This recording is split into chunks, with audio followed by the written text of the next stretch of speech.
श्री गणेशाय नमः, श्री सरस्वत्यै नमः, श्री गुरुभ्यो नमः, श्री मातृपितृभ्यो नमः, श्री कुलदेवताभ्यो नमः. ओम श्री परमात्मने नमः. तर आज आपला दशक 19वा, म्हणजे आता फक्त 2च दशक उरलेत दासबोधातले, 19वा आणि 20वा, हे 2च उरले. आणि आता हे आपलं आतापर्यंत झालेलेच विषय आहेत, पण आता काय म्हणजे हे आपण शिकून दुसऱ्यांना शिकवावं, हे समर्थांचा आग्रह आहे.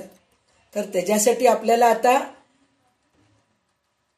शिक्षक बनायचे किंवा गुरु बनायचे. गुरु बनायचे म्हणजे दीक्षा देणं असं काही नाही, की काही लोकांना काही गोष्टी कळत नाहीत तर ते म्हणले की आम्हाला शिकायची इच्छा आहे असं ज्यांना वाटतं त्यांच्यासमोर आपण शिकवायला काही हरकत नाही. आणि सगळ्यात महत्वाची गोष्ट म्हणलं तर आपल्याला जे काही येतं किंवा आपल्याजवळ जे काही आहे ते आपण दुसऱ्यांना दिलं तर त्याचा फायदाच होतो, म्हणजे जास्त होतं. आणि त्यातलं त्यात विद्यादान हे जे आहे की नाही हे कमी होत नाही, दिल्याने वाढतं. कारण द्यायचं म्हणून म्हणलं की आपण थोडंसं जास्त अभ्यास करतो, तर त्याच्यासाठी म्हणून आपल्या अभ्यासात वाढ होते, ज्ञानात वाढ होते.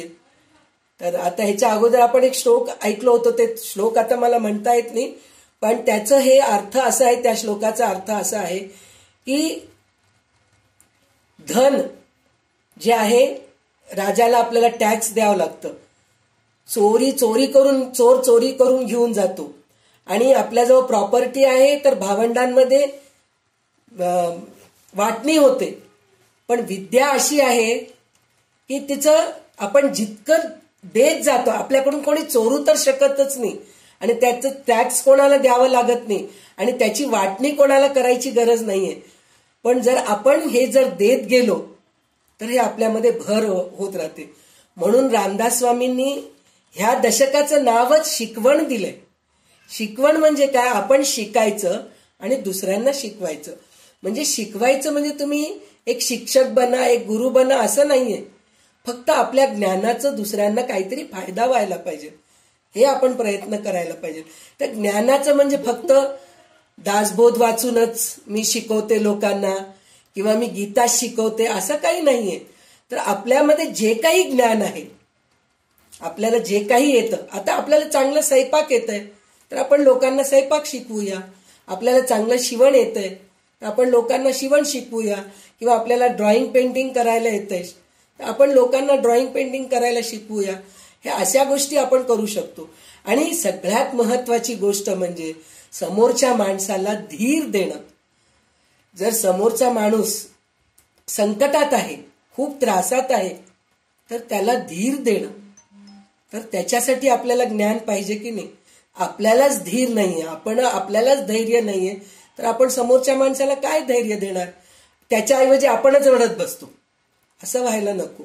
तर ह्या गोष्टी सगळं आपल्याला करता यायला पाहिजे. कारण आपण वयाच्या शेवटच्या टप्प्यावर म्हणजे उद्याच जाणार आहेत असं काही नाहीये, पण झाले आपले बरेचसे आपले अनुभव होऊन गेलेले. आता काही लोकांचे आहेत संसार, अजून आहेत मुलाबाळांचे लग्न व्हायचे, सगळं काही आहे. तरी सुद्धा आपण अशा विचारात राहायला पाहिजे की आपण शेवटच्याच टप्प्यावर आहोत, म्हणजे केव्हाही काहीही होऊ शकतं. तर त्याच्यासाठी म्हणून आपण सगळं जे अभ्यास करतोय, आता ज्ञान प्राप्त करतोय, तर त्याचा उपयोग करायला पाहिजे, दुसऱ्यांना शिकवायला पाहिजे, दुसऱ्यांना सांगायला पाहिजे. तर त्याच्यासाठी स्वतः पहिले सवय करायला पाहिजे. तर त्याच्यासाठी म्हणून आपल्याला दासबोध ग्रंथ, ज्ञानेश्वरी ग्रंथ, असे ग्रंथ आपण हातात चाळत राहायला पाहिजे, डोळ्याखालून घालायला पाहिजे. म्हणजे आपल्याला काही गोष्टी, आणि प्रत्येक वेळेस आपल्याला असा अनुभव येतो की आज वाचलेलं दासबोध पुन्हा उद्या आपण तेच समाज जर वाचलो तर आज जे आपल्या डोळ्याखालून गेलेला नसतो ते उद्या आपल्याला दिसतं, असं होतं.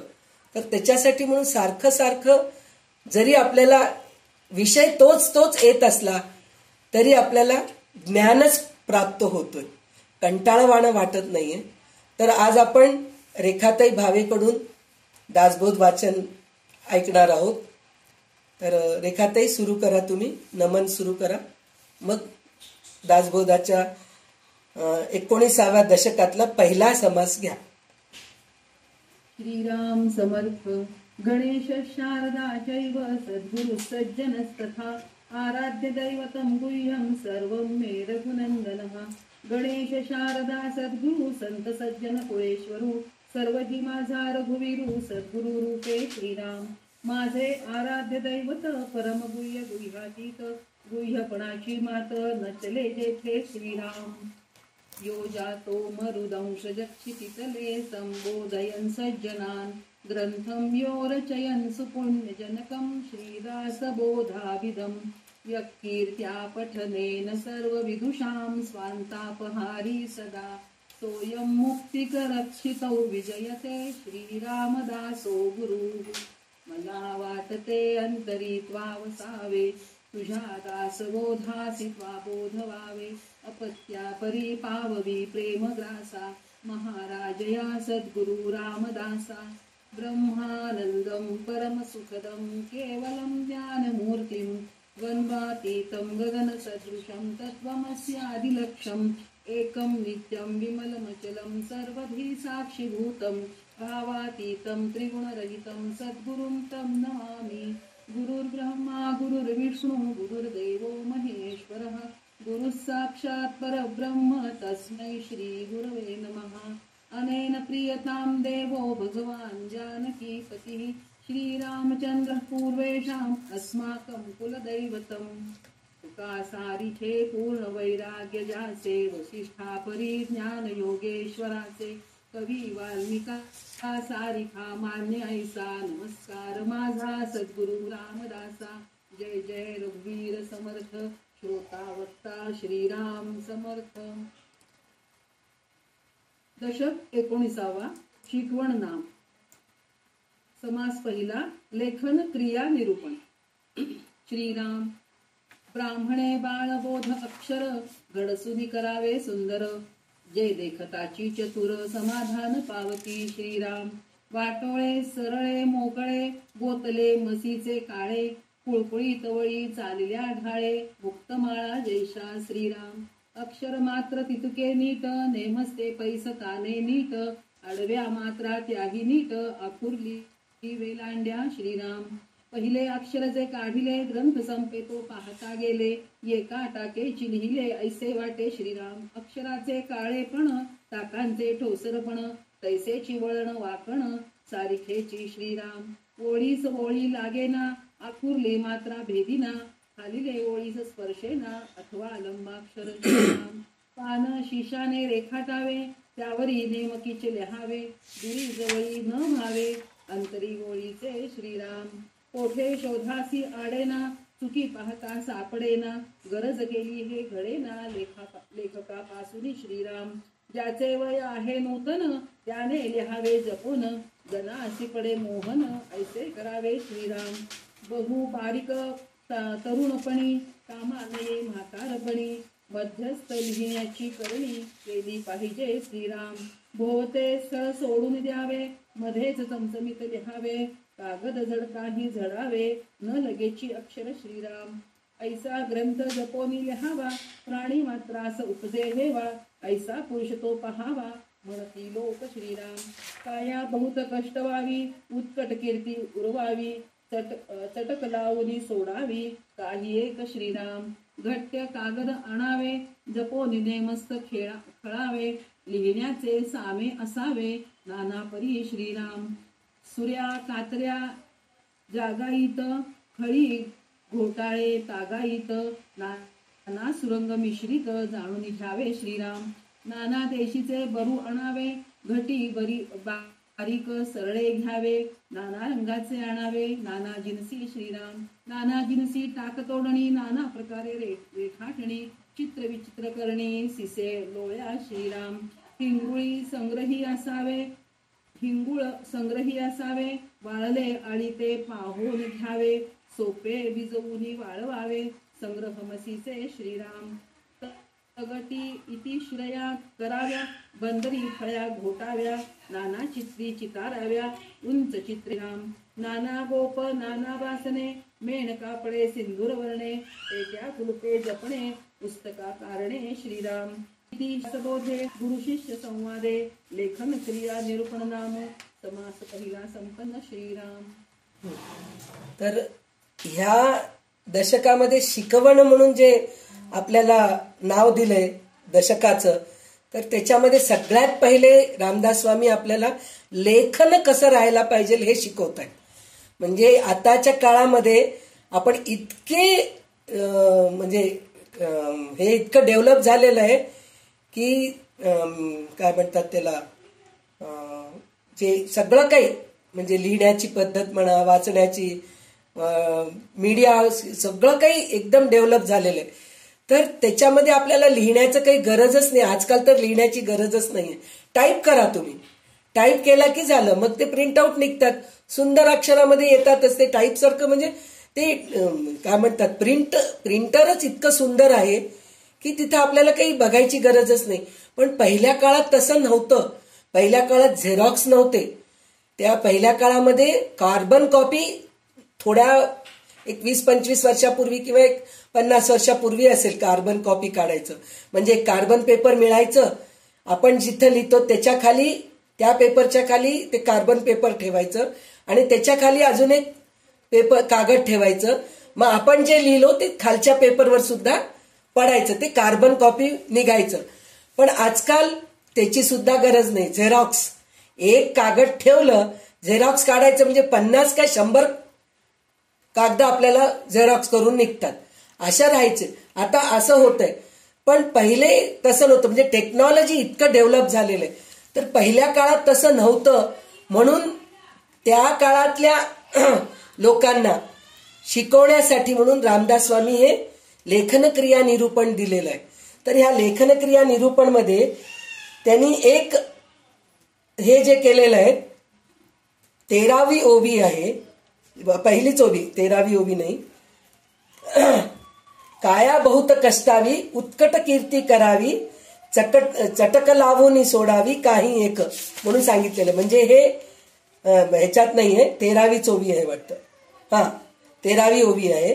काया बहुत कष्टावी उत्कट कीर्ती उरवावी, चटक लावून सोडावी काही एक. म्हणजे आपण इतकं, म्हणजे आपण म्हणतो सगळ्यांना एक गोष्ट वाटतं, आपण एक 10-12 मैत्रिणी असतो एका ठिकाणी. तर त्यात एका मैत्रिणीला बरेच लोक खूप कोणतंही झालं की तिला जाऊन सांगतात.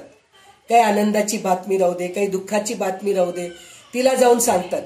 आणि काही लोक तिलाच जाऊन तर प्रत्येक कार्यामध्ये तू ये बरं, तू नाही आलं तर आम्हाला बरं वाटत नाही असं म्हणतात. आणि ती केलेल्या प्रत्येक गोष्टीचं कार्याचं कौतुक होत राहतं. तर दुसऱ्या ज्या मैत्रिणी असतात त्यांना वाटतं आम्ही इतकं करतो पण आम्हाला कोणी विचारत नाही, तिलाच का विचारतात बाबा, तिचंच का कौतुक होत राहतं असं वाटतं.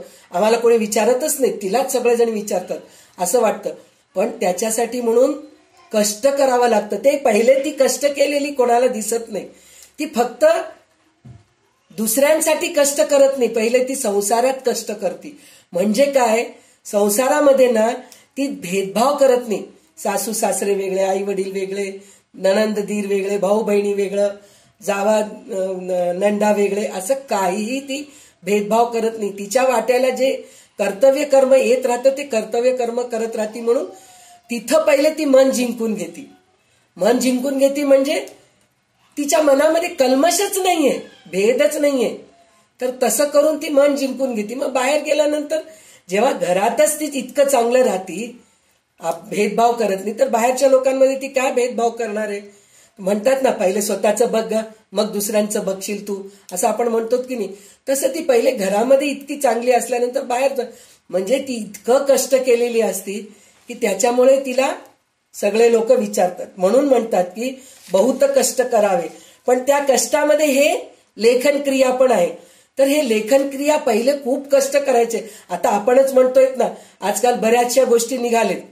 ज्ञानेश्वरी लिहा, तुम्ही गीता लिहा, किंवा श्रीराम जय जय राम लिहा, किंवा गणगण गणात बोते लिहा, असं आपल्याला कागद पाठवतायत लिहायला. तर ते कागद लिहायला आपल्याला बोटं दुखतायत पहा, कारण आपल्याला लिहायची सवयच गेलेली आहे. पण त्या म्हणजे लिहिणं इतकं कष्टकारक आहे. तर हे कष्ट करणं म्हणजे त्याच्यासाठी काय काय करावं लागतं म्हणून सांगितलंय.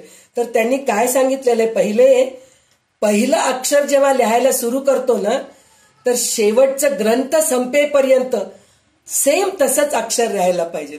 आता आपण लिहितो पहा, म्हणजे माझा अनुभव मी सांगतेय. सुरुवात लिहायला सुरुवात करते, सुरुवात मोठं अक्षर येतं, नंतर छोटे छोटे छोटे छोटे छोटे होत जातं. किंवा सुरुवात छोट्या अक्षरांनी सुरू करते, नंतर केव्हा मोठं होतं ते माझं मलाच कळत नाही. आणि आपण लाईन, जर पहिले पेपर प्लेन राहायचे, त्याच्यावर लाईन्स राहत नव्हते, तर ते पहिले लाईन्स पण करून घ्यावं लागत होतं. पट्टी घेऊन त्याला लाईन्स मारून घ्यावं लागत होतं.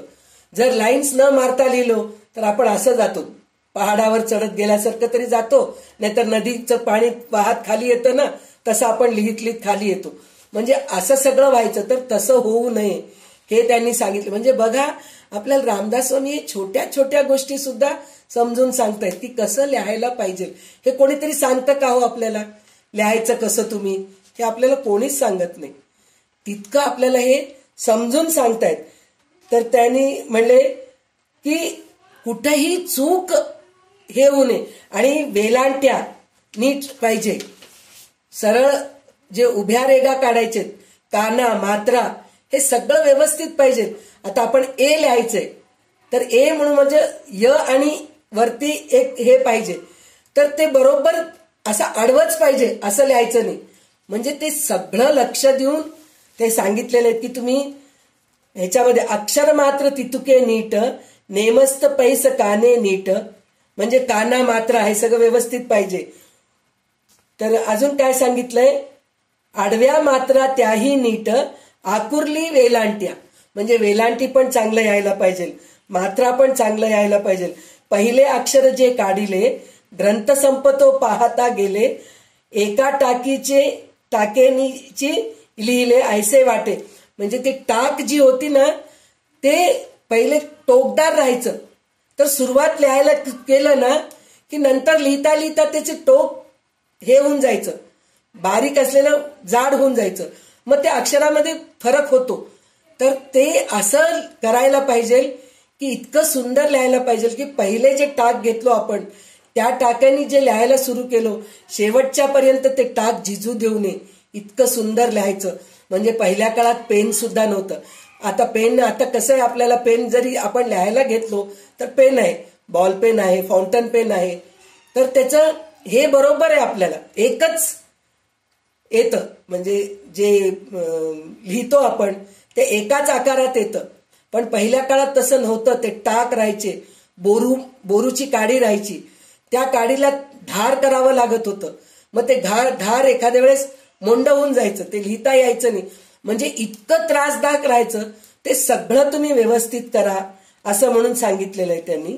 आणि काय सांगितलेलं आहे, तरुणपणी फार बारीक अक्षर लिहिले चालते, पण म्हातारपणी ते उपयोगी पडत नाही. आता आपल्याला बघा, जे आपण व्हॉट्सअपवर ते वाचतो किंवा गुगल सर्च करून आपल्याला काहीतरी वाचायचंय, तर आपण त्याला झूम करतो, झूम करून वाचायचा प्रयत्न करतो. म्हणजे आपल्याला म्हातारे डोळे जरी आपल्याला बरोबर दिसत नाही, तर झूम केलं की मोठं अक्षर दिसायचं. पण पहिल्या काळात तसं नव्हतं. चष्मा पण नंतर ते दुर्बीणनी, असं मी स्वतः बघितलेले, माझ्या वडिलांना चष्मा नव्हतं, ते दुर्बीणनी वाचायचे. दुर्बीण घ्यायचं, म्हणजे असं ते त्याला काय म्हणतात, ते एक काच राहतं पा, त्याला दुर्बीण म्हणत नाही आपण, त्याला ते काय म्हणतात आता माझ्या लक्षात नाहीये, लेन्स. हा, तर ते लेन्स जे आहे ते लेन्स ठेवून असं पेपरवर धरून वाचायचे ते. म्हणजे तितकं तेवढ्या त्या काळामध्ये तेवढं अडचण राहायचं वाचायचं लिहायचं म्हणून म्हणलं तर त्याच्यामध्ये त्यांनी हे लिहिलंय, तरुणपणी जरी लहान अक्षर असलं तरी वाचू शकतो, पण म्हातारपणी नाही वाचू शकत. तर त्याच्यासाठी म्हातारपणी वाचायला सुद्धा यायला पाहिजे, अशा अक्षरामध्ये लिहायला पाहिजे. तर तशामध्ये मी आमच्या फॅमिलीमध्ये तिघांना बघितले. एक माझ्या दीराची मुलगी आहे, ती अक्षर लिहिती, अक्षरशः प्रिंट केल्यासारखं असतं. माझे वडील होते, ते सुद्धा लिहिलं तर प्रिंट केल्यासारखं. आणि माझ्या वीणबाई, म्हणजे माझ्या मुलीचे, दीराच्या मुलीचे सासूबाई, त्या सुद्धा त्या पूर्ण दासबोध लिहून काढल्या. दासबोधाच्या परीक्षा दिल्या होत्या त्या, तर ते स्वतः दासबोध लिहून त्यांचं पुस्तक अजूनही आहे, लिहिलेली वही आहे अजूनही त्यांची. म्हणजे दासबोध लिहिलेलं, इतकं सुंदर अक्षर त्यांचं. तर तसं म्हणजे तसे लोक तयार करण्यासाठी म्हणून हे समास रामदास स्वामींनी घेतलेला आहे. आणि त्यावेळेस नुसतं पेपर, आता आपल्याला पेपर पाहिजे, A4 साईज पेपर मिळतं आणि चार्ट पेपर म्हणून वेगळं मिळतं, कार्बन पेपर म्हणून वेगळं मिळतं, पुन्हा आपल्याला काय म्हणतात त्याला कव्हर घालायसाठी म्हणून पेपर वेगळं मिळतं. सगळ्या गोष्टीचे पेपर, पेंटिंग करण्यासाठी वेगळे पेपर्स असतात, बटर पेपर म्हणून असतं, बऱ्याच प्रकार, क्रेप पेपर म्हणून असतं. पण त्या काळात हे सगळे पेपर्स नव्हते, फक्त एकच पेपर राहायचं, कोणचं तरी एक पेपर राहायचं आणि त्याला खरबडीत राहायचं ते. तर त्याला एक दगड, आता आपण जे स्नान करताना, आंघोळ करताना जे दगड घेऊन आपण पाय वगैरे घासतो स्वच्छ होण्यासाठी म्हणून, तशा दगडांनी ते पेपर पहिले गुळगुळीत करायचे, नीट गुळगुळीत करून मग त्याच्यावर लिहायचे. म्हणजे इतकं त्रासदायक होतं, म्हणून रामदास स्वामी त्या काळासाठी म्हणून हे शिकवलेले. पण हे शिकवण आपल्याला पण उपयोगी होतं, कारण आजकाल आपण जे म्हणतोय ना, ज्ञानेश्वरी लिहायचंय आम्हाला, गीता लिहायचंय, मग ते लिहिण्यासाठी म्हणून आपल्यालाही कष्ट करावं लागतं की नाही. मग त्याच्यासाठी मग रामदास स्वामींचं हे समास वाचून आपल्याही डोक्यामध्ये थोडंसं बुद्धी येते, म्हणजे कसं लिहायचं हे. आता आपल्याला ते काही बोरूचं काडी घ्यायची गरज नाही, किंवा शाही घ्यायची गरज नाहीये, किंवा पेपर गुळगुळीत करायची गरज नाहीये. आपल्याला सगळं रेडीमेड मिळतंय. छोटे छोटे डब्बे करून देतात आपल्याला, म्हणजे कप्पे करून देतात. तेवढ्याच कप्प्यामध्ये श्रीराम लिहायचं, तेवढ्याच कप्प्यामध्ये गणगणात बोते लिहायचे, असं आपल्याला. आणि ज्ञानेश्वरी लिहिण्यासाठी म्हणून वही देतात, चांगलं रूल असलेलं वही देतात आणि सांगतात एवढ्या पेजमध्ये एवढं लिहायला यायला पाहिजे, म्हणजे इतकं सगळं आपल्याला व्यवस्था करून देतात. फक्त आपल्याला लिहिण्याचं त्रास करायचंय, बोटांचं त्रास आहे आपल्याला फक्त, ते सुद्धा आपल्याला जमत नाही, कारण आपल्याला सवयच नाहीये, संधिवात झालेला असतो, बोट बरोबर वळवता येत नाही, सारखं पेन धरलं तर बोट दुखतात. मग त्याच्यासाठी आपल्याला प्रॅक्टिस करावं लागतं. म्हणून हे समास आपल्यालाही उपयोगी आहे. जरी जुन्या काळच्या लोकांना संबोधून जरी हे समास लिहिले असतील, तरी आपल्याला पण हे उपयोगी आहे. तर सगळ्यात पहिले आपण लेखन निरूपण केलो, आपण ऐकलो. आता आपल्याला विवरण निरूपण, म्हणजे आपण जे ऐकतो ते लोकांना समजून सांगायचं कसं, आणि ते समजून सांगितलेलं लोकांना समजायला पाहिजे बरं का. भाषा कोणतीही असू दे, म्हणजे वेडीवाकडी जरी भाषा राहिली, आता आपण म्हणतो गावाकडे जातो, गावाकडे गेलेल्या लोकांचं भाषा आपल्याला, बऱ्याच गोष्टी आपल्याला कळत नाहीत, तिकडची भाषा थोडी वेगळी असते. पण त्यांनी हरिकथा, कीर्तन किंवा प्रवचन वगैरे करू लागले तर किती छान गोड वाटतं की नाही आपल्याला ऐकायला. हेच कशाला, आता आपण रामदास स्वामींचं जे दासबोध वाचतोय, ही भाषा वेगळीच आहे ना. शुद्ध मराठी असलं तरी ते ओवीबद्ध आहे, पण आपल्याला किती छान समजतंय. ओवी वाचू लागले तरी आपल्याला भरभर कळतंय की नाही. तसं विवरण करता यायला पाहिजे. तर ते विवरण कसं करायचं, ह्या दुसऱ्या समासामध्ये आपल्याला रामदास स्वामी सांगतायत. तर रेखाताई सुरू करा. समास दुसरा, विवरण निरूपण. मागा बोलिले लेखन भेद, आता ऐका अर्थभेद. नाना प्रकारीचे संवाद समजून घ्यावे श्रीराम. शब्दभेद, अर्थभेद, मुद्राभेद, प्रबंधभेद. नाना शब्दाचे शब्दभेद जाणून पहावे श्रीराम. नाना शंका प्रत्युत्तरे, नाना प्रचित साक्षात्कारे. देणेकरिता जगदांतरे चमत्कारिती श्रीराम. नाना पूर्वपक्ष सिद्धांत प्रत्ययो पहावा नेमस्त. अनुमानाचे खस्त वेस्त बोलोची नये श्रीराम. प्रवृत्ती अथवा निवृत्ती प्रचिती विण अवघी भ्रांती. गळंग्यामधील जगज्योती चेतेल कोठे श्रीराम. हेत समजोनी उत्तर देणे, दुसऱ्याचे जीवाचे समजणे. मुख्य चातुर्याची लक्षणे ते हे ऐसी श्रीराम. चातुर्य विण खटपट ते विद्याची फलकट. सभेमध्ये आट घाट समाधान कैचे श्रीराम. बहुत बोलणे ऐकावे तेथे मोहनेची धरावे. अल्पचिन्हे समजावे जगदांतर श्रीराम. बाष्कळामध्ये बैसो नये, उद्धटासी तंडो नये. आपणा करता खंडो नये, समाधान जनाचे श्रीराम. नेणते पण सोडू नये, जाणपणे फुगो नये. नाना जनांचे हृदये मृद शक्ते उकलावे श्रीराम. प्रसंग जाणावा नेटका, बहुतासी जाजू घेऊ नका. खरे असता त्याची नासका फळ होतो श्रीराम.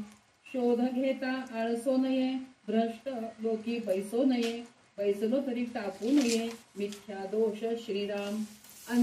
अंतर आर्तांचे शोधावे, प्रसंगी थोडेशी वाचावे, चटक लावून सोडावे, भल्या मनुष्यासी श्रीराम. मजा लसित बैसो नये, सम आराधनेसी जाऊ नये, जाता येईल वाणे होऊन जिणे आपले होये जिणे आपले श्रीराम. उत्तम गुण प्रगटवावे, मग भलत्यासी बोलता फावे, भले पाहुणी करावे, शोधून मित्र श्रीराम. उपासने सारिखे बोलावे, सर्व जनासी तोषवावे, सगट बरवे पण राखावे, कोणी एकासी श्रीराम. ठाई ठाई शोध घ्यावा, मग ग्रामी प्रवेश करावा, प्राणी मात्र बोलवावा, आप्तपणे श्रीराम. उंच नीच म्हणू नये, सकळांचे निववावे हृदये, अस्तमाने जाऊ नये, कोठेतरी श्रीराम. जगामध्ये जगमित्र, जिभे पासी आहे सूत्र, कोठेतरी सत्पात्र, शोधून काढावे श्रीराम. कथा होती तेथे जावे, दुरी दिना सारखे बैसावे, तेथील सकळ हरद्र घ्यावे, अंतर्यामी श्रीराम. तेथ भले आढळती, व्यापक तेही कळो येती, हळूहळू मंदगती, रीग करावा श्रीराम. सकळामध्ये विशेष श्रवण, श्रवणाहुनी थोर मनन, मनने होय समाधान, बहुत जनांचे श्रीराम. धूर्तपणे सकळ जाणावे, अंतरी अंतर बाणावे, समजल्या विण सेणावे, कासयासी श्रीराम. किती श्री दासबोधे, गुरुशिष्य संवादे, विवरण निरूपण नाम, समास दुसरा संपन्न श्रीराम. तर आता इथं विवरण निरूपण म्हणून सांगितलेलं. तर विवरणचं तर म्हणले ना, आपल्याला जे समजलं ते दुसऱ्यांना नीट समजून सांगता यायला पाहिजे. नुसतं आपण वाचलं तर काही उपयोग नाहीये. आपल्याला ज्ञान, ह्याच्या अगोदरच म्हणले ना, नुसतं आपल्याला ज्ञान आलं तर संपलं असं नाही, दुसऱ्यांना पण त्याचा उपयोग व्हायला पाहिजे. असं आपण जर विवरण केलं तर त्याचा उपयोग होतो सगळ्यांचा. तर ह्याच्यात सगळ्यात महत्वाचं गोष्ट काय म्हणून म्हणलं तर तिथं माणसाचं जीभ चांगलं राहायला पाहिजे. इंद्रिय निग्रह, आपण जे काल अष्टपुष्पाचं जे आपण ऐकलो होतो की नाही, काय काय आपण भगवंताला अर्पण करायचं अष्टपुष्प म्हणून म्हणलं तर त्याच्यामध्ये जे सांगितले इंद्रिय निग्रह पुष्प म्हणून एक सांगितलेलं आहे. तर इंद्रिय निग्रहामध्ये 5 इंद्रिय जे आहेत त्याच्यामध्ये जिव्हा एक आहे. तर जिव्हा कशी आहे, जेवण करते म्हणजे एक काम ते करते, जिभेला चटक लावते म्हणजे चांगलं खायचं पाहिजे आपल्याला. पोटाला कसं का राहू दे, आता आपल्याला आईस्क्रीम तोंडाला चांगलं लागतं पण ते पोटाला चांगलं नाहीये, शरीराला चांगलं नाहीये. आता चाट मसाला वगैरे, चाट भंडार वगैरे आपण जातो, पाणीपुरी वगैरे बाहेरचं बंडीवरचं खातो, ते चवीला खूप छान वाटतं, जिभेला खूप छान वाटतं, पण पोटाला हानिकारक आहे, तिखट आहे. लोणचं खायला खूप आवडतं पण आपल्याला ते चांगलं नाहीये. ज्यांना डायबिटीस आहे, गोड खायला खूप आवडतं जिभेला, पण ते डायबिटीस आपल्या शरीराला चांगलं नाहीये गोड खाणं. पण ह्याच्यासाठी म्हणून जिभेला हे कंट्रोल करायला पाहिजे. आणि दुसरी गोष्ट, जीभ नसलं तर आपण बोलू शकतो का? नाही बोलू शकत. तर त्या जिभेला सांभाळून आपण बोलायला पाहिजे आणि त्या बोलण्याने समोरचा माणूसाला आपलंसं करून घ्यायला पाहिजे. हे आपल्या जिभेमधलं जे गुण आहेत ते खूप सांभाळून वापरावं लागतं. 2 गोष्टी करत असते ना, म्हणून जीभ सांभाळून वापरावं लागतं. हे आपल्याला महत्वाचं सांगितलेलं आहे त्याच्यामध्ये. आणि दुसरं गोष्ट काय सांगितलं त्यांनी की आता शब्दांचे वेगळे वेगळे प्रकार, अर्थाचे निरनिराळे प्रकार, मुद्रांचे वेगवेगळे प्रकार, काव्याचे निरनिराळे प्रकार, निरनिराळ्या शब्दांचे निरनिराळे अर्थ त्याने समजून घ्यावे. म्हणजे हे समजून कशाला घ्यायला पाहिजे सगळ्या गोष्टी. आता एक गोष्ट आहे, आता दासबोध मी वाचतीये काहीतरी, मला जे समजलं मी तुम्हाला अर्थ सांगायचा मी प्रयत्न करते. पण ह्याच्यामधून सुद्धा जर तुम्ही मला काहीतरी प्रश्न विचारलात की संध्याताई हे आम्हाला कळालं नाही हो, थोडं सांगता का तुम्ही, म्हणजे तर मला त्या प्रश्नाचं उत्तर देता यायला पाहिजे, तर मी वाचलेल्याचा फायदा आहे. नाहीतर काय, नुसतं मी जे वाचतीये, जे माझ्या डोळ्यासमोर दिसतंय, मी तेच बडबड बडबड करत जर तुम्हाला सांगत बसले तर त्याचा अर्थ काय. म्हणजे तुम्ही पण तेच पुस्तक घेऊन वाचू शकतात, त्याच्यात काही मोठे पण नाहीये. पण तुम्हाला जी शंका येत आहेत त्या शंकेचं निरसन करता यायला पाहिजे. हे शिकवणमध्ये आपल्याला शिकायचंय. म्हणजे हे शिकवण दशक जे आहे ना, त्याच्यामध्ये ह्याच गोष्टी आपल्याला शिकायचंय की समोरच्या माणसाचं शंका निरसन करता यायला पाहिजे. संध्या ते मुद्रा काय आहे, तो मुद्रा म्हणजे काय म्हणून जर तुम्ही मला विचारलात तर ते मुद्रा म्हणजे काय मला सांगता यायला पाहिजे की असं ह्या मुद्रामध्ये बसलं तर ह्या शरीराचं ह्या रोगाचं हे होतं, रोग कमी होतात, अशी मुद्रा केलं, ध्यान मुद्रा केलं, असं केलं तर म्हणजे हे मुद्रांचं पण मला सांगता यायला पाहिजे. नंतर निरनिराळ्या काय म्हणतात शब्दांचं, आता शब्दाचे एकच शब्द असं असतं की त्याचे एक अर्थाचं दोन शब्द असतात.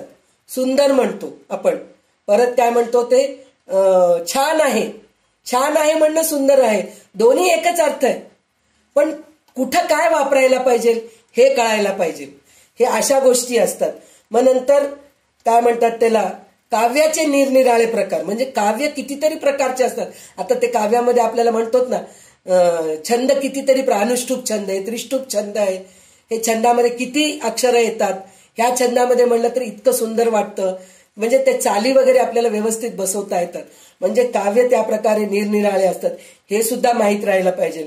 निरनिराळे शब्दांचे निरनिराळे अर्थ त्यांना समजून सांगावे लागतात. म्हणजे असं नाना प्रकारचे, आता म्हणले ना नाना प्रकारांच्या शंका आणि त्या शंकांची उत्तरे, अनेक प्रकारांच्या अनुभवांच्या गोष्टी व अनेक प्रकारांच्या साक्षात्कारांच्या घटना त्यांना समजून द्याव्या, त्यास माहिती असाव्या. त्या गोष्टी व घटना ऐकून लोकांच्या मनाला आश्चर्य वाटावे. म्हणजे स्वतः पहिले हे सगळं अनुभव घ्यायला पाहिजे, मग दुसऱ्यांना सांगायला जावं. स्वतःलाच काही अनुभव नाही, स्वतःलाच काही कळत नाहीये तर दुसऱ्यांना सांगितलं तर काही उपयोगच नाहीये ना. तर त्याच्यासाठी म्हणून आपल्याला पहिले अभ्यास करावा लागतं, शिकवण घ्यावं लागतं. म्हणून ह्या दशकाचं नाव शिकवण निरूपण आहे. असे कितीतरी गोष्टी आहेत की प्रवृत्ती, निवृत्ती, प्रपंच किंवा परमार्थ, हे सगळं माहीत राहायला पाहिजे. नुसतं बडबड करून उपयोग नाहीये. परमार्थ म्हणजे काय, आता लोक सांगतात काय परमार्थ करत बसता तो, त्याच्यात काय आहे म्हणून. पहिले प्रपंच बघा तुम्ही, तुमचं घरच धड नीट बघू शकत नाहीत, काय प्रपंच करत बसतात असं सांगतात. पण काही लोक म्हणतात काय ते प्रपंचामध्ये राहिलंय हो, तेच मुलं बाळ संसार तेच आहे, देवाकडे जा, थोडे देवाचं नामस्मरण करा, परमार्थ करा, लोकसेवा करा, समाज कल्याण करा म्हणून काही लोक सांगतात. पण जे खरे ज्ञानी आहेत ते म्हणतात परपंच पण करा, परमार्थ पण करा.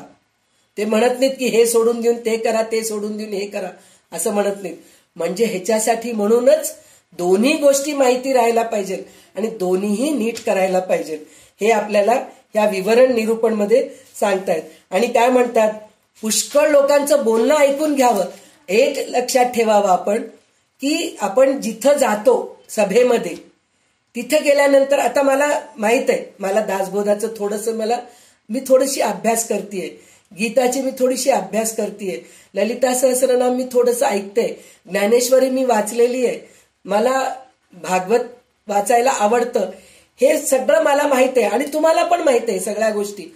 पण मी दुसऱ्या कुठल्या तरी सभेमध्ये गेले आणि तिथं जाऊन बसले आणि सतत मी तेच सांगू लागले, अहो मी भागवत वाचते बरं का, मी गीता सांगते बरं का, मी दासबोध बोलते बरं का. हे जर असं आपण जर बडबड करू लागलो तर लोक मूर्ख म्हणतील आपल्याला, काय या बाईचं सारखं सतत आपलं तेच आपलंच रट लावत राहती म्हणून म्हणतात. तर त्याच्यापेक्षा शांत बसावं, लोक काय बोलू लागलेत या गोष्टीकडे आपण लक्ष द्यायला पाहिजे आणि लोकांचं ऐकून घ्यायला पाहिजे, आपण शांत बसायला पाहिजे. हे सुद्धा सांगतायत रामदास स्वामी आपल्याला. कारण ह्या गोष्टी कळत नाहीत हो. बरं कळालं तरी वळत नाही, माहित आहे मला, हे सगळ्या गोष्टी माहित आहे, असं करू नये म्हणून माहित आहे, पण प्रत्यक्षात मी तसं वागतच नाही माहित राहून सुद्धा. मग लोक म्हणतात काय ग तुला कळत नाही, कळतं ग पण त्यावेळेस सुचतच नाही, मला बोलायचंच सुचत नाही बघ. म्हणजे असं व्हायला नको म्हणून आपल्याला ह्या गोष्टी पण समजून सांगतायत. नंतर त्यांनी काय सांगितलेलं आहे की कोणत्याही गोष्टीचा शोध घेण्याचा कंटाळा करू नये. म्हणजे काय शोध घेण्याचा कंटाळा करू नये म्हणून म्हणलं तर आता एक मोठं उदाहरण एक आहे की आता मी भागवत वाचलेली आहे, मी दासबोध वाचलेली आहे, मी ज्ञानेश्वरी म्हणजे मी माझं मोठेपण म्हणून सांगत नाही, एक एक्झाम्पल म्हणून सांगतेय, मी उदाहरण म्हणून सांगतेय. आता मी ज्ञानेश्वरी वाचलेली आहे, ललिता सहस्रनाम वाचलेली आहे, सौंदर्य लहरी वाचलेली आहे, सगळं काही वाचलेली आहे. थोडंफार अर्थही मला कळतंय असं मला जर वाटतंय.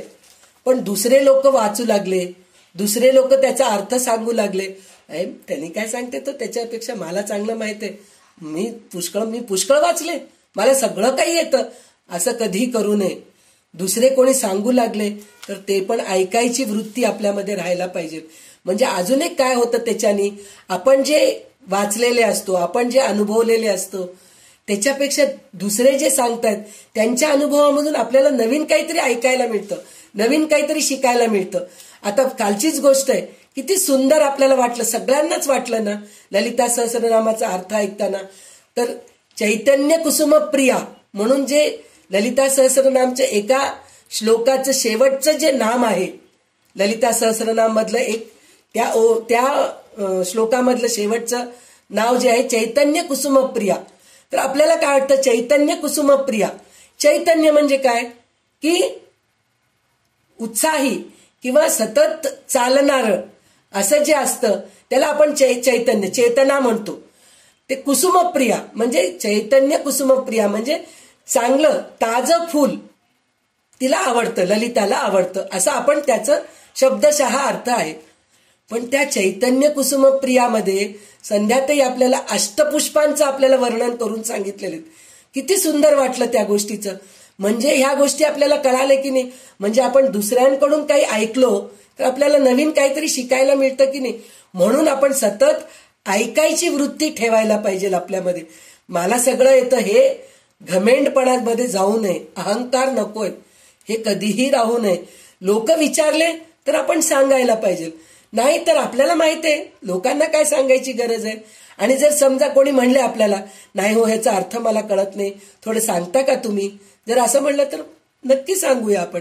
आणि म्हणले समजा तुम्हाला गीताचा अर्थ माहित आहे का हो, तुम्ही गीता वाचता का. कारण काय होतं, आपण ज्या सभेमध्ये जातो त्या सभेमध्ये सगळे आपल्यासारखेच असतात. म्हणजे आता आपण गीता पठणाच्या सभेमध्ये गेलो किंवा गीताच्या अर्थ प्रवचनाला आपण गेलो, तर ते गीता शिकायची इच्छा असती, गीता म्हणजे काय माहिती असती, गीताच्या बद्दल उत्सुकता असती, असे लोकच तिथं जमतात की नाही.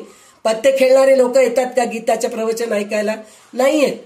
तर तेव्हा तिकडे विचारतात, अहो तुम्ही याच्या अगोदर कधीतरी गीता वाचलात का हो, कसं वाटलं तुम्हाला, मी तर पहिल्यांदाच ऐकायला आले. तर त्यावेळेस आपण म्हणू, नाही हो मी गीता वाचलेली आहे, मला थोडंसं अर्थ पण मी कळून घ्यायचा प्रयत्न केले, मग थोडे त्यांनी सांगितलेलं कळत नाही हो, थोडंसं ह्या श्लोकाचा अर्थ कळाला नाही मला, तुम्ही सांगू शकता का. जर असं म्हणले तर आपल्याला सांगता यायला पाहिजे. म्हणजे असं आपण तयार व्हायला पाहिजे, असं आपल्याला इथं रामदास स्वामी ह्याच्यामध्ये सांगितलेले आहेत. आणि आपल्या उपासनेला शोभेल तसंच बोलावं आपण. म्हणजे आपण जे आता अध्यात्माच्या क्षेत्रात आपण प्रवेश केलेला आहे, तर अध्यात्माच्या बद्दलच आपण बोलायला पाहिजे. आपण अध्यात्मात प्रवेश केलो आणि आपण जाऊन किटी पार्टीच्या बद्दल बोललो तर मूर्ख म्हणतील लोक आपल्याला. आणि किटी पार्टीमध्ये बसून मी गीताचा अर्थ सांगते म्हणजे जा तू घरी जा म्हणून हकलून देतात आपल्याला. आम्ही इथं एन्जॉय करायला आलो, तुझं गीताचं ते कोण ऐकत बसतं का, जातो म्हणून म्हणतात. म्हणजे जिथं जातो आपण तिथं त्याप्रमाणे आपण बोलायला पाहिजे. म्हणजे सतत आपल्याला विवेक वापरायला सांगतायत, म्हणजे कुठं गेलं कसं बोलायला पाहिजे हे सगळं आपल्याला सांगतायत. जिथे कथा होत असेल तेथे आपण जावे, परंतु अगदी नम्र सामान्य माणसासारखे दूर बसावे, त्या कथेमधील सारे रहस्य आपल्या अंतरी घ्यावे म्हणून सांगितलेले. म्हणजे बघा सगळं काही मला येतं म्हणून नाही, तिथून आपण काहीतरी घ्यायचाच प्रयत्न करावं हे आपल्याला सांगितलेलं आहे. चाणाक्षपणाने सर्व गोष्टी समजून घ्याव्या.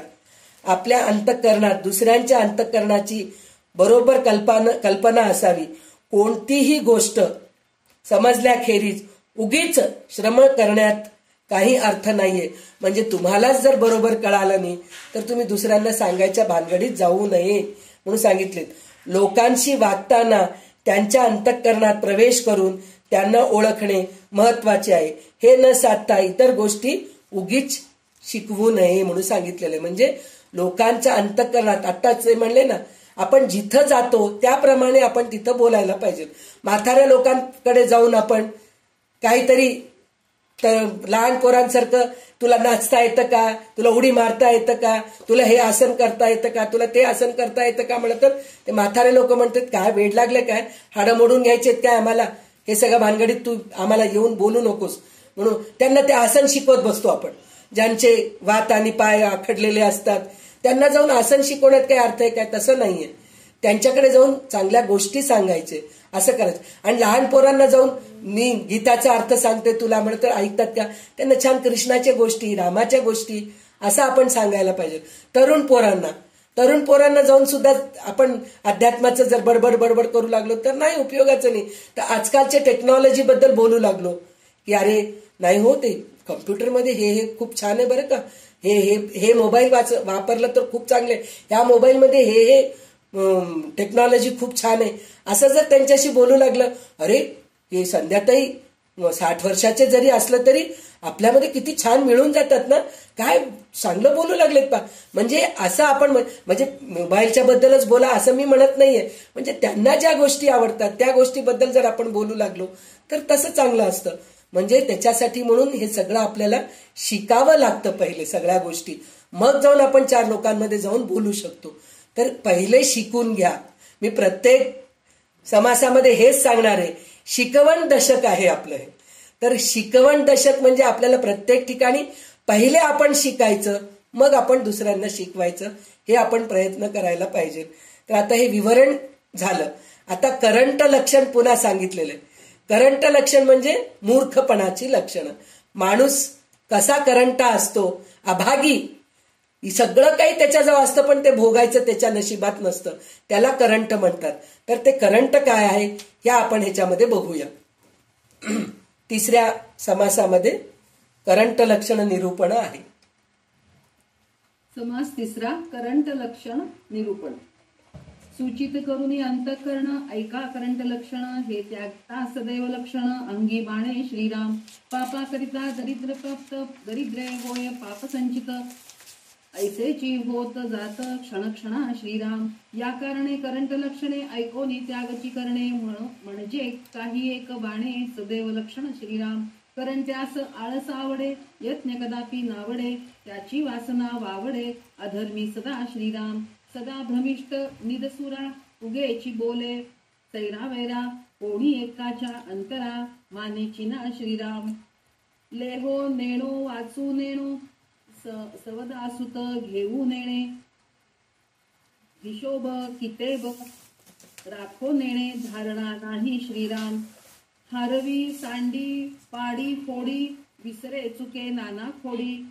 भल्याचे संगतीची आवडी, कदापि नाही श्रीराम. चाट गडी मिळविले, कुकर्मी मित्र केले. खटनट एकवटिले, चोरटे पापी श्रीराम. ज्यासी त्यासी कळकटा, स्वये सदाची चोरटा.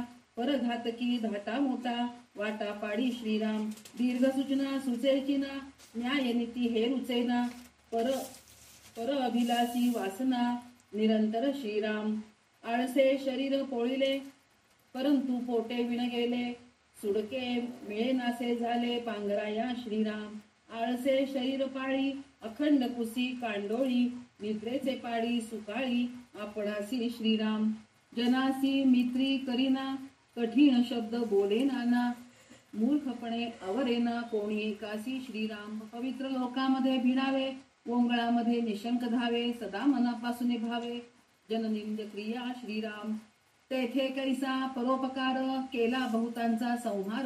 पापी अनर्थी अपस्मार, सर्व अबधी श्रीराम.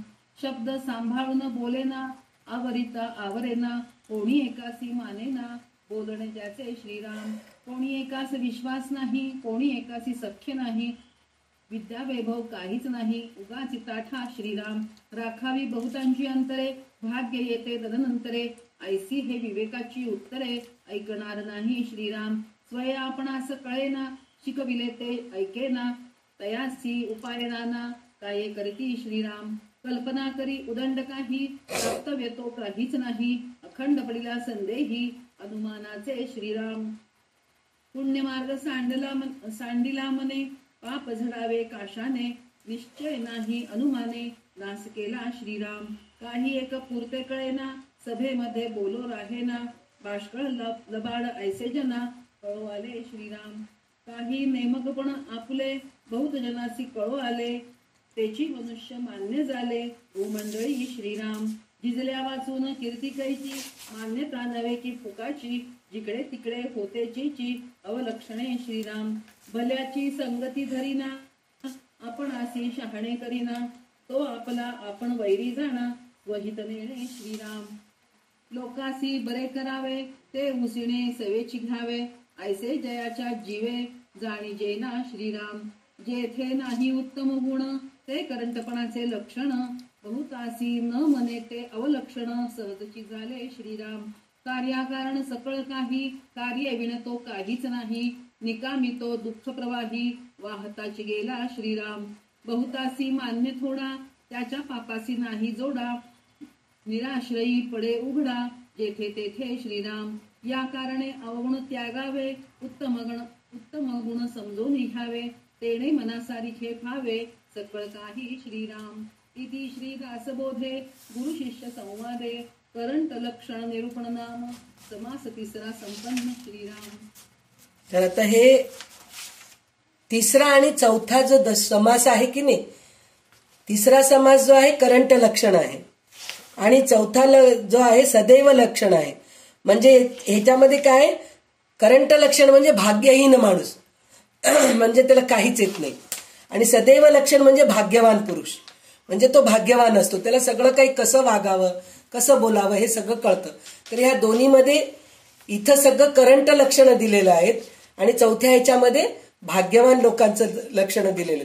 तर हे करंट लक्षणामध्ये एक 2-3 असे उदाहरणं आहेत की ते लोकांना ना झोप खूप आवडतं, झोपून राहूत बाबा, काय काय जायचं ते दासबोधाचं अर्थ ऐकायला, काय जायचं, काय पारायण चालू आहे, ते ललिता सहस्रनाम काय वाचतायत, विष्णू सहस्रनाम काय वाचतात, कुठल्या तरी देवळामध्ये अहो सज्जनगडावरून समर्थांचे पादुका आलेत हो, ते पाद्यपूजा करतायत तिथं त्या मंदिरामध्ये, आपण जाऊ का, काय हो पाद्यपूजा, पादुका ठेवतात, त्याच्यावर पाणी घालतात, फुलं वाहतात, अत्तर लावतात, झालं संपलं, नंतर एवढं प्रसाद देतात, आपल्या घरी बसून आपण खाऊ शकतो ना, ते बघायला काय जायचं हो, त्याच्यापेक्षा आपण घरी बसू, छान मस्त टीव्ही बघत बसू, नाही तर झोप काढते पा, मला झोप खूप आवडतं, मी झोपते पा मस्त, म्हणून आळसपणा हे करंट लक्षण आहेत. म्हणजे त्यांना हे आवडत नाही, प्रवचन कीर्तनाला जायला आवडत नाही त्यांना, असे लोक असतात, ते आळशी असतात खूप आणि भ्रमिष्ठ असतात. म्हणजे एकदा सांगितलेलं त्यांच्या लक्षातच येत नाही, विसरूनच जातात, काही सांगितलं की विसरून जातात, तसे असतात. आणि काही लोकांमध्ये पहा चोरटेपणा म्हणून म्हणतात. चोरटपणा म्हणलं तर लोकांच्या घरी जाऊन पैसा चोरणं, सोनं चोरणं, हे चोरटेपणा नाही. त्यांच्यामध्ये काही लोकांमध्ये काही गुण असतात, त्यांच्यामध्ये काय म्हणजे नाही होते, आम्हाला एक छंद आहे असं म्हणतात, पण ते किती चुकीचं आहे त्यांचं त्यांना कळत नाही. काही लोक असतात, भाजी घ्यायला जातो आपण किंवा एका स्वीट शॉपमध्ये जातो, जाऊन तिथं अहो ह्याचं चव दाखवा, हो बघू कसं आहे दाखवा, तेच तुम्ही चितळे बंधूमध्ये जा, एक तुकडा देत नाहीत आपल्याला खायला, हकलून देतात, चला जा जा म्हणतात. पण आता साधारण एका दुकानामध्ये गेलो, अहो ते गुलाबजामुनचं थोडं चव दाखवा, बिचारा तो दुकानदार घेईल, एक 5 किलो घेईल म्हणून एका वाटीमध्ये एक गुलाबजामुन घालून देतो. अरे ह्याच्यापेक्षा रसमलाई दाखवा बरं, चव कसं आहे, मग ते रसमलाई एक खाऊन बघतात, एक पेढा खाऊन, सगळं खातात, शेवटी काही घेत नाहीत, काही नाही. हे पण एक चोरटेपणाच आहे बरं का, हे एक आहे.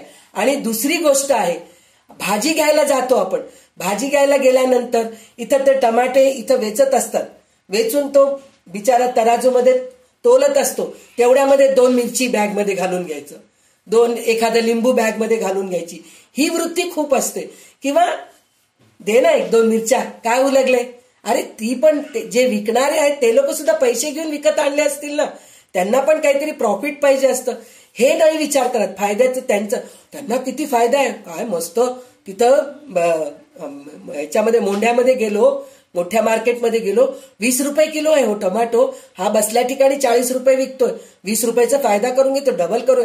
अरे त्याला जावं लागतं, तिथून तो पोतं उचलून आणतो टमाट्याचं, त्या टमाट्याच्या पोतामध्ये कितीतरी खराब निघतात, सडके निघतात, कितीतरी कच्चे निघतात, असं ते फेकून द्यावं लागतं. मग कुठं त्याला चांगले टोमॅटो ठेवून त्याला 40 रुपये पणावर विकतो.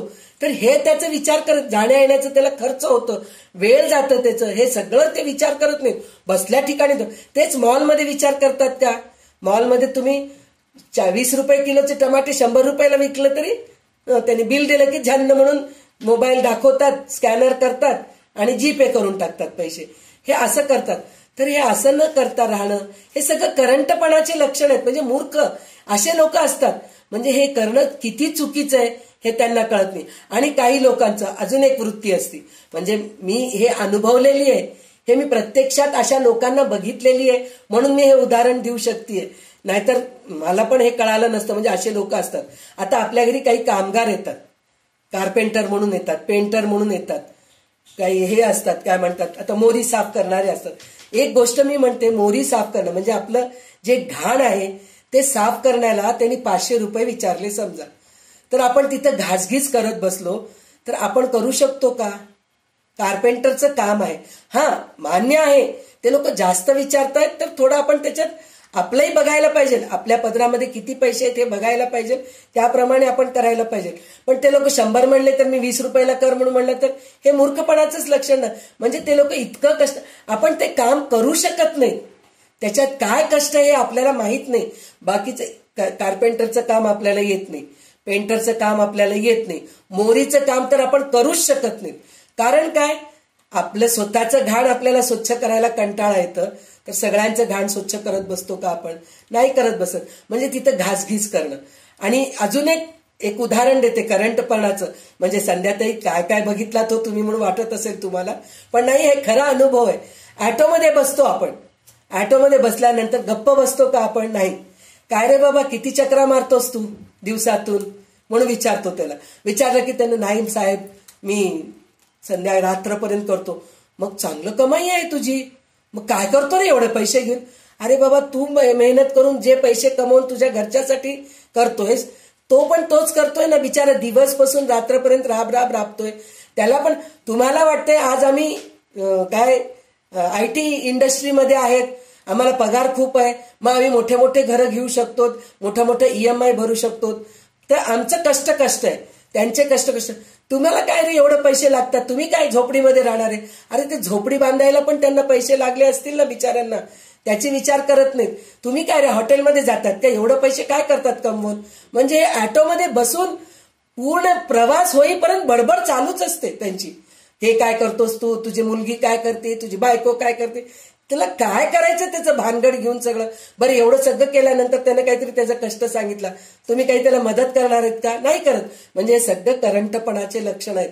तर ह्याच्यामध्ये कोणी असं असतील असं मला वाटत नाही. जर असतील तर मला क्षमा करा, चुकून मी हे सगळं बोलतीये म्हणून म्हणलं तर मला क्षमा करा की संध्याताई तुम्ही खूपच बडबड करायला लागलात म्हणून. पण करंटपणाचे लक्षण असे असतात हे सांगण्यासाठी म्हणून मला बोलावं लागतं, बाकीचं दुसरं काही नाहीये. आणि शरीराबद्दल कंटाळापणा करतात, व्यायाम करत नाहीत, म्हणजे जेवण बरोबर जेवत नाहीत, म्हणजे सगळं कुपथ्य करत राहतात. हे सगळं करंटपणाचे लक्षण आहेत. आणि आपल्यालाच कळत नाही, दुसऱ्यांना समजून सांगायला जातात. अशा बऱ्याचशा गोष्टी त्या करंट लक्षणामध्ये असतं. आणि हवा महल बांधत राहतात, मी असं करतो, मी तसं करतो, स्वतःजवळ एक राहत नाही. पण हवा महल म्हणतात ना, मी हे करतो, मी ते करतो, असं करतो, तसं करतो. करायचं काही नसतं, नुसतं बोलणं राहतं. प्रत्यक्षात बघायला गेलं तर काय, ते आपल्याला एक हास्य जत्रा म्हणून एक हे येतं टीव्हीवर, ते कोणत्या ह्याच्यामध्ये येतं, मी कधीतरी एकदा बघितले होते.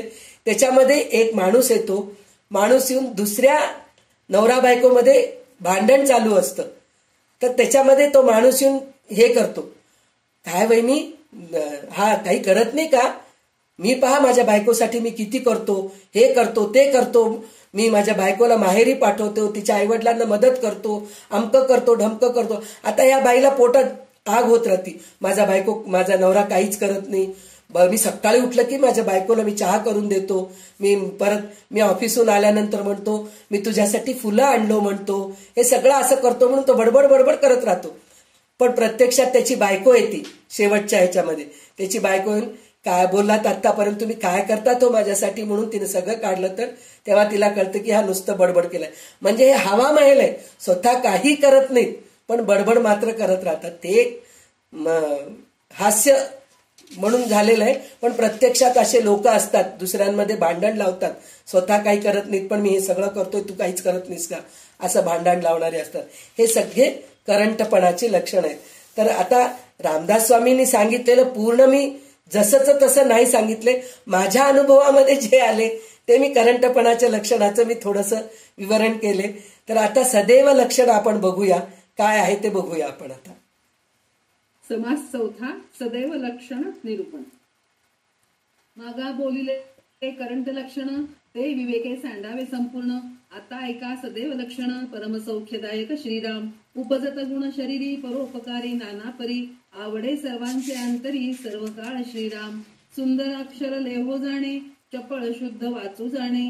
अर्थांतर सांगो जाणे सकळ काही श्रीराम. कोणाचे मनोगत तोडीना भल्यांची संगती सोडीना. सदैव लक्षण अनुमाना आणून ठेवी श्रीराम.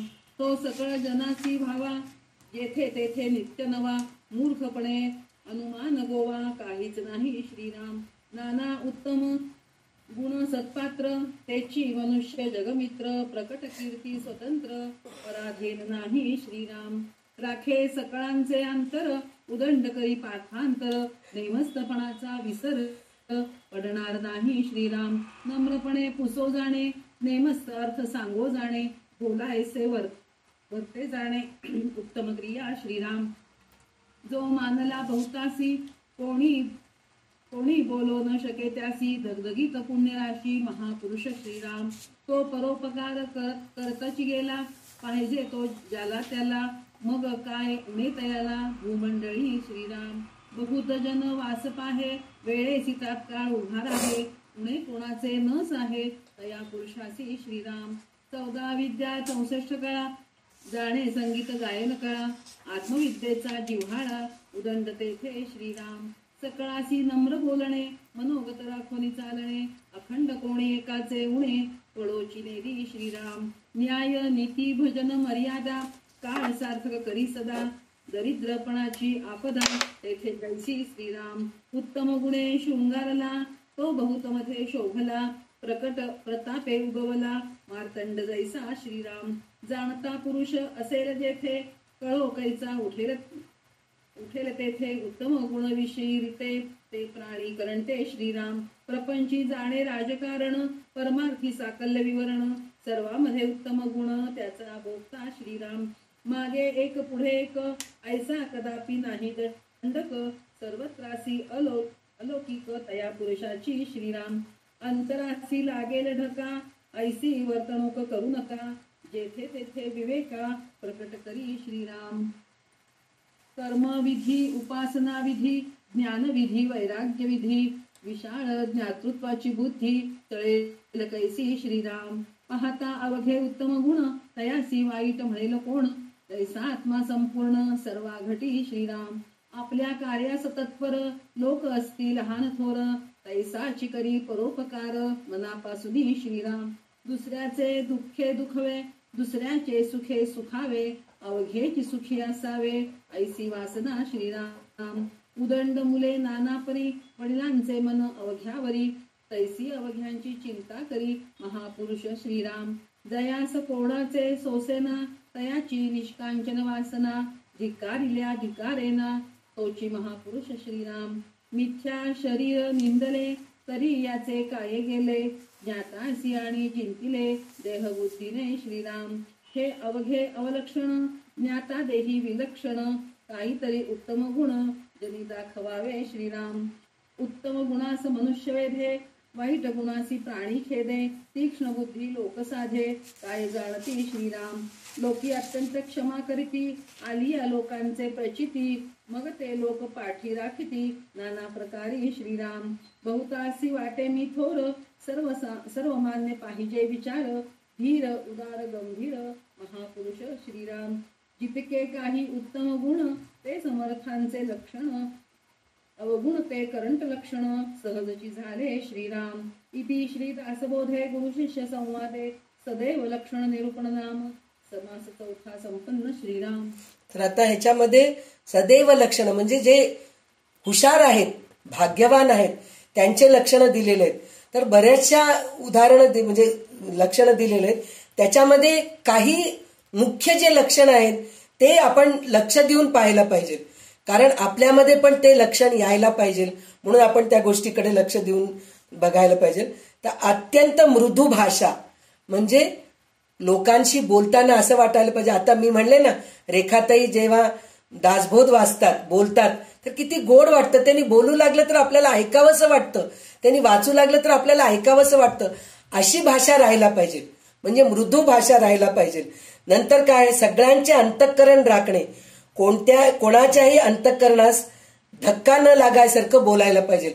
म्हणजे समोरचा माणूस बोलतोय तर त्याला एकदम मनाला दुखवायसारखं बोलू नये, शांत राहायला पाहिजे. जरी आपल्याला राग येऊ लागलं तरी सुद्धा आपण शांत राहायला पाहिजे, असं आपल्यामध्ये राहायला पाहिजे. कोणाचेही अंतःकरण न चुकवता राहायला पाहिजे, म्हणजे दुखवता म्हणजे दुखू नये कोणाचंही. हिंसा म्हणून म्हणतो की नाही आपण, हिंसा करणं म्हणजे मारणं, चिमटणं, पोळवणं, जाळणं, ह्याला अहिंसा म्हणायचं नाही. ते तर हिंसा आहेच आहे, पण समोरच्यांचं मन पण न दुखवता बोलणं ह्याला पण अहिंसा म्हणतात. असं आपल्याला वागायला पाहिजे. अजून काय पाहिजे, मनापासून अंगी असलेली खरी नम्रता अथवा लीनता राहायला पाहिजे. म्हणजे नम्रता, हो माझं चुकलं बरं का, नाही पुढच्या वेळेसपासून मी असं करणार नाही, हे असं आपण. आता कोणीतरी सांगू लागले, अहो तुम्ही थोडं ते अर्थ सांगताना थोडं तुमचं तिकडं चुकलं हो, हे असं नाही असं सांगायचं होतं. म्हणून जर कोणी आपल्याला म्हणले तर होय हो चुकलं, माझं थोड्या अभ्यासात काही कमी झालं असेल म्हणून, नाही पुढच्या वेळेसपासून मी ही चुकी करणार नाही बरं का, असं आपण बोलायला पाहिजे. ते भाग्यवान लक्षण आहेत. दुसऱ्यांचे उणे पडू न देणं किंवा निस्वार्थीपणाने दुसऱ्यांचे उपयोगी पडणे किंवा परोपकारात देह झिजवणे. म्हणजे काय, दुसऱ्यांचे उणे म्हणजे आपण सतत तेच करतो. दुसऱ्यांच्या मध्ये काय चांगले गुण आहेत. आता आपण म्हणलो ना, आपलं जे हे आहे ग्रुप, भगवद्गीताचं ग्रुप आपण व्हॉट्सअप क्रिएट केलो, त्या ग्रुपमध्ये म्हणलं ना रत्नमाला आहे, ही माला आहे आपल्या सगळ्यांमध्ये. कशाला रत्नमाला आहे, तर आपल्यामध्ये असलेली सगळ्या मैत्रिणीमध्ये काहीतरी एक उत्तम गुण आहे. तर त्या उत्तम गुणाचा आपण हे घ्यायला पाहिजे, स्वाद घ्यायला पाहिजे. पण आपण काय करतो, त्यांचा अवगुणच, अहो तिला नीट वाचताच येत नाही हो, ती वाचताना किती चुक्या करते, मूर्ख आहे ती, असं आपण काहीतरी चुक्या करत. पण आपल्या ग्रुपमध्ये तसे नाहीयेत बरं का, सगळेजणी खूप चांगले आहेत. प्रत्येक जण म्हणतात आम्हाला काही येत नाही हो, तुमच्याकडून आम्ही शिकलो, असं प्रत्येक जण म्हणतात. म्हणजे खरंच रत्नमाला आहे आपल्याकडे. ही वृत्ती राहायला पाहिजे, हे गुण राहायला पाहिजे. दुसरं काय सांगितलंय, निस्वार्थपणे मी काहीतरी कोणाला देत आहे तर पुन्हा तिच्याकडून मला काहीतरी मिळावं ही अपेक्षा न करता आपण द्यायला पाहिजे. पण आपल्या स्त्रीमध्ये एक सहज गुण आहे, वाटी भरून आपण काहीतरी एक भाजी आपल्या घरी केलेला आहे, त्याचा काय दोन प्रकार एक असतं. एक काय असतं की मी केलेली भाजीची त्यांनी खूप तारीफ करावं, खूप छान केलात हं, मस्त झालंय, खूप तुमच्या हाताला चव आहे असं म्हणावं म्हणून एक असतं. दुसरं काय असतं, भरपूर झालंय भाजी, उरल्यापेक्षा त्यांना दिलेलं वाटीमध्ये घालून त्यांना देऊन संपून टाकून, ही एक वृत्ती असते. आणि ते दिल्यानंतर जर दुसऱ्या दिवशी ती वाटी आपल्याला घेऊन वापस आणून दिलं, रिकामी वाटी आणून दिले ते लोक, की झालं आपलं डोकं करा. एवढं कळत नाही काय तिला, वाटी भरून आपण दिलो आणि आणून रिकामी वाटी आणून दिली. म्हणजे हे निस्वार्थपणाने, स्वार्थी बुद्धी. एक तर माझं तारीफ व्हायला पाहिजे, दुसरं मी दिले त्यांनी पण मला काहीतरी द्यायला पाहिजे, ही वृत्ती नको. निस्वार्थपणाने आपण राहायला पाहिजे म्हणून सांगितलेलं आहे. तर आणि तिसरं काय सांगितलेलं आहे, परोपकारासाठी शरीर झिजवणं. म्हणजे दुसऱ्यांना काहीतरी त्रास होऊ लागलं तिथं जाऊन आपण मदत करणं. जिथं काम आहे, जिथं लोक काम करतायत तिथं नुसतं पदर खोचायचं, गुडगुड गुडगुड गुडगुड फिरायचं. लोकांना असं वाटतं काय काम करू लागली बाबा हिनं, खरं तर काही करत नाही. अजून काही लोकांमध्ये एक स्वभाव असतं, काय करतात, सगळं चहा वगैरे करून, जावाजावांमध्ये हे फार असतं, सगळं चहा वगैरे सगळं करून भांडे वगैरे कपमध्ये घालून सगळं व्यवस्थित ट्रे मधून सगळं ठेवती. दुसरी जाऊ येते ते ट्रे घेऊन जाऊन पाहुण्यांसमोर देते. आता लोकांना काय वाटतं हिनंच चहा करून आणली, पण तिथं चहा केलेली वेगळीच असती. म्हणजे अशा वृत्तीचे, म्हणजे हे परोपकार नाहीये. तुम्ही करा मग सगळं करा, तर तिथं ही वृत्ती असं नको. परोपकारासाठी म्हणजे एक छोटं उदाहरण आहे खरं बघितलं तर, पण हे महत्वाचं आहे. म्हणजे हे घरोघरी व्हायच्या गोष्टी आहेत, हे आपल्याला कळत नाही. तर त्याच्यासाठी म्हणून ह्या गोष्टीकडे लक्ष द्यायला पाहिजे. आणि अति निस्पृह निर्वासन असणे.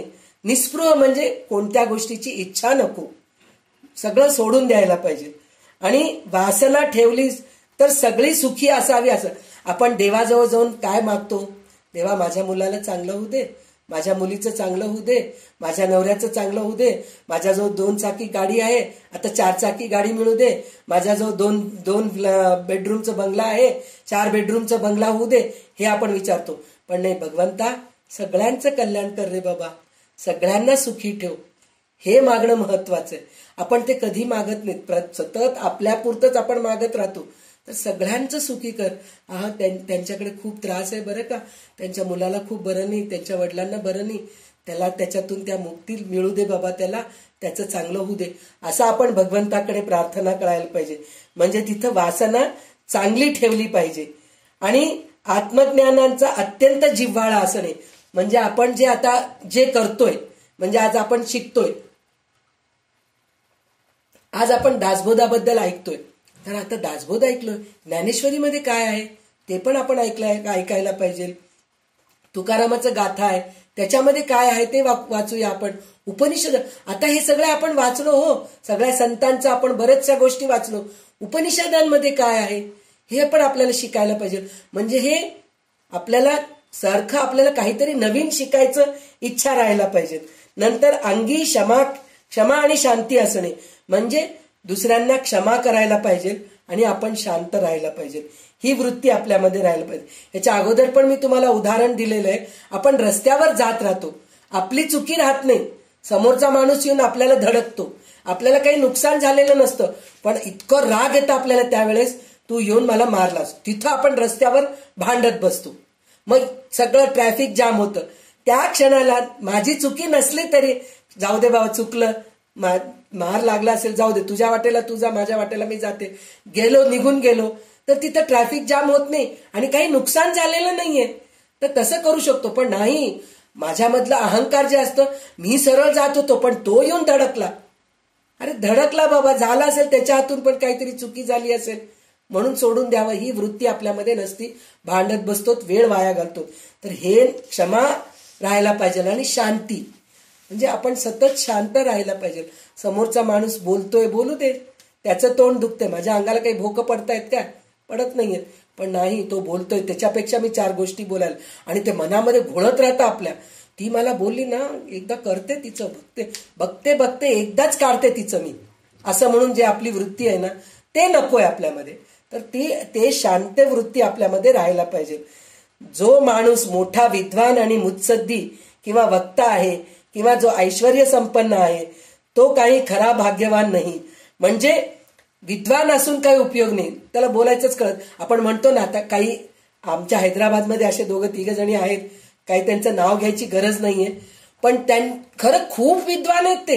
इतकं म्हणजे त्यांना ज्ञान आहे, त्यांना सगळ्या गोष्टीचं माहित आहे, उपनिषदांचा अभ्यास केलेले, रुद्र तोंडपाठ आहे त्यांचे, सगळ्या गोष्टीचं त्यांना चांगलं काही कळतं.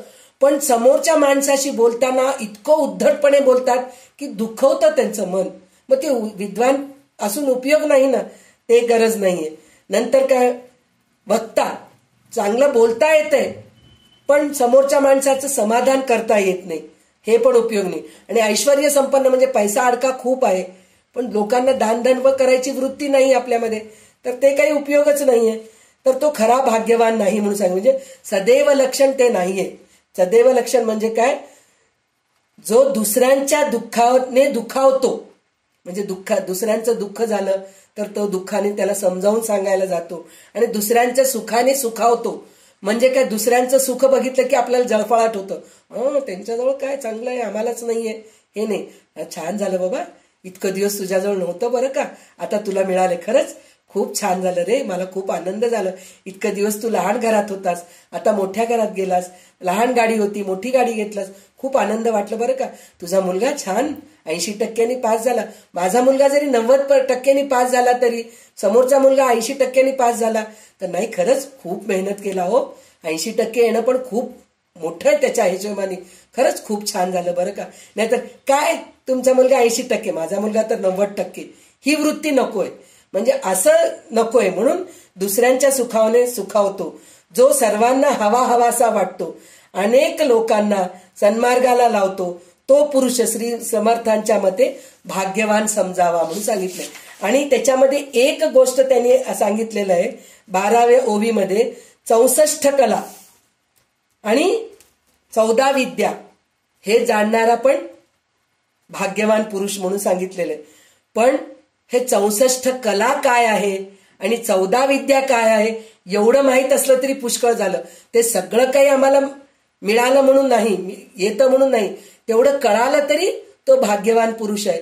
तर ते 14 विद्या काय आहेत म्हणजे काय, 14 विद्यामध्ये 3 प्रकार आहेत. एक आहे वेद आहे, आणि दुसरं आहे वेदांगे आहेत, आणि तिसरं आहे इतर शास्त्रे.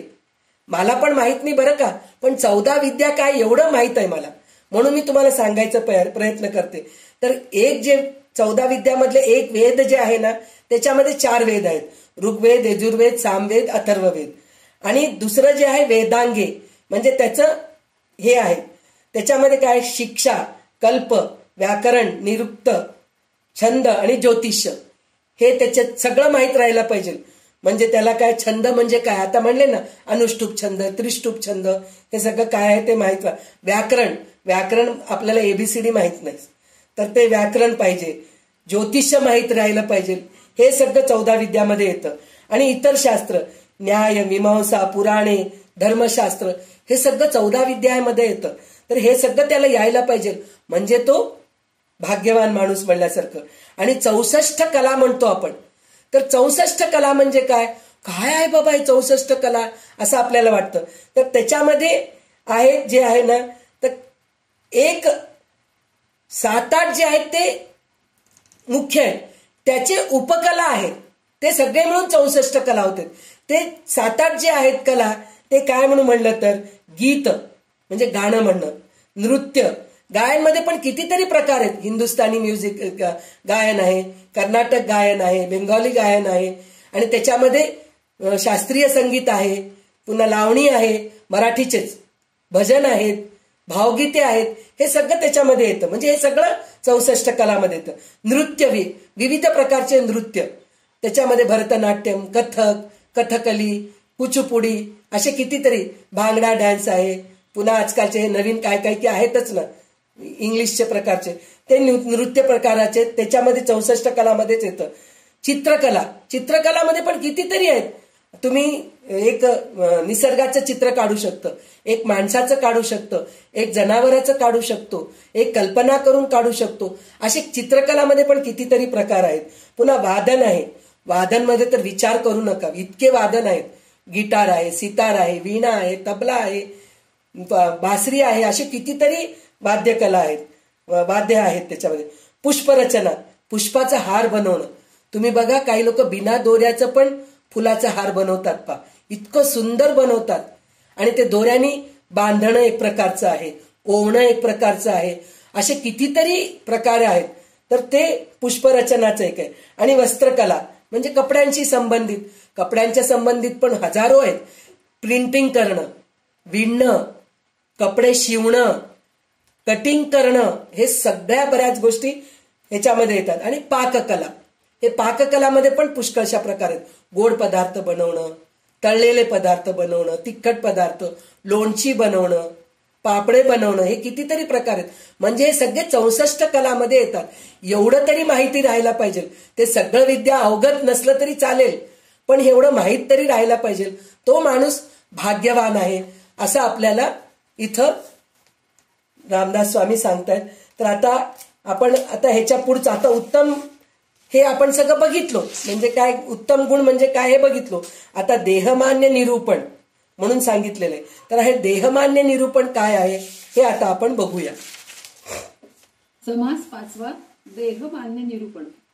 मातीचे देव, धोंड्याचे देव, सोन्याचे देव, रुपयाचे देव, काशाचे देव, पितळेचे देव, तांब्याचे देव, चित्रलेपे श्रीराम, रुवीच्या लाकडाचे देव, पोळ्यांचे देव, बाण, तांदळे, नर्मदे देव, शालिग्राम, काश्मीरी देव, सूर्यकांत सोमकांत श्रीराम ताम्रनाणी हे मनाणी कोणी पूजिती देवार्चनी चक्रांगीत चक्रतीर्थाहुनी घेऊन येती श्रीराम उदंड उपासनेचे भेद किती करावे विशद आपलाले आवडीचा वेध लागला जनी श्रीराम परित्या सकळांचेही कारण मुळी पहावे स्मरण तया स्मरणाचे अंश जाण नाना देवते श्रीराम मुळी द्रष्टा देवतो एक त्याचे जाहले अनेक समजोने पाहता विवेक उमजो लागे श्रीराम देह्या वेगळी भक्ती भावेना देह्या वेगळा देव पावेना या कारणे मूळ भजना देहची आहे श्रीराम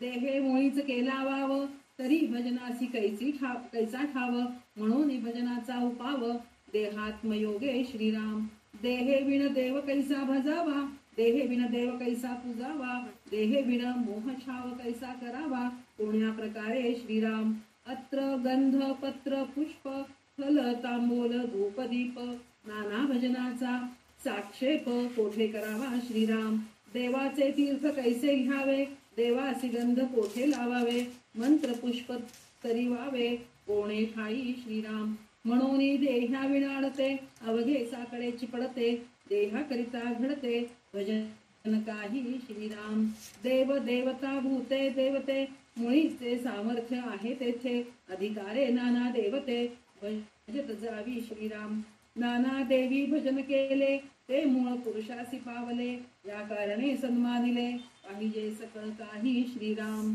मायावल्ली फापावली नाना देहे फळे लगडली मुळीची जाणीव कळो आली फळामध्ये श्रीराम म्हणून येईल न करावे पाहणे ते येथेची पहावे काळा पडता राहावे समाधाने श्रीराम प्राणी संसार टाकीती देवास धुंडीत फिरती नाना अनुमानी पडती जेथे तेथे श्रीराम लोकांची पाहता रीती लोक देवार्चने करीती अथवा क्षत्रदेव पाहती ठाई ठाई श्रीराम अथवा नाना अवतार ऐकोनी धरती निर्धार परिचय अवघे सविस्तर होऊन गेले श्रीराम एक ब्रह्मा विष्णू महेश ऐकोनी म्हणती हे विशेष गुणातीत जो जगदीश तो पाहिला पाहिजे श्रीराम देवासी नाही थानमान कोठे करावे भजन हा विचार पाहता अनुमान होत जातो श्रीराम नसता देवांचे दर्शन कैसे निहोईजे पावन धन्य धन्य ते साधुजन सकळ जाणती श्रीराम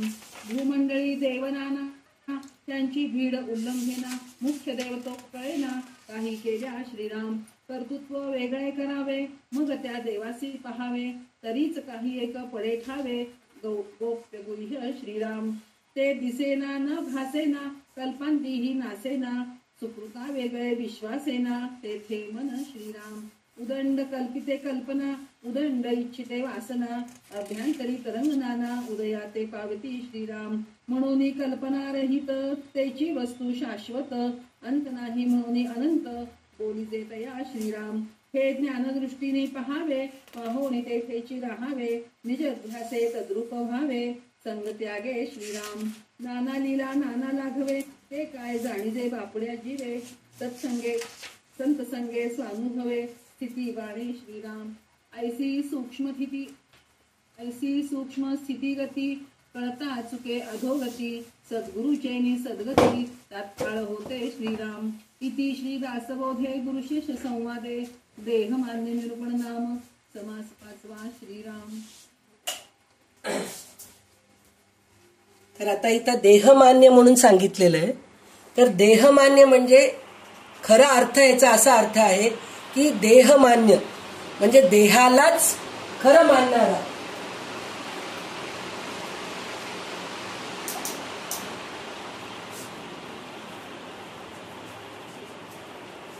जो देहालाच खरं मानतो हे देहमान्य आहे।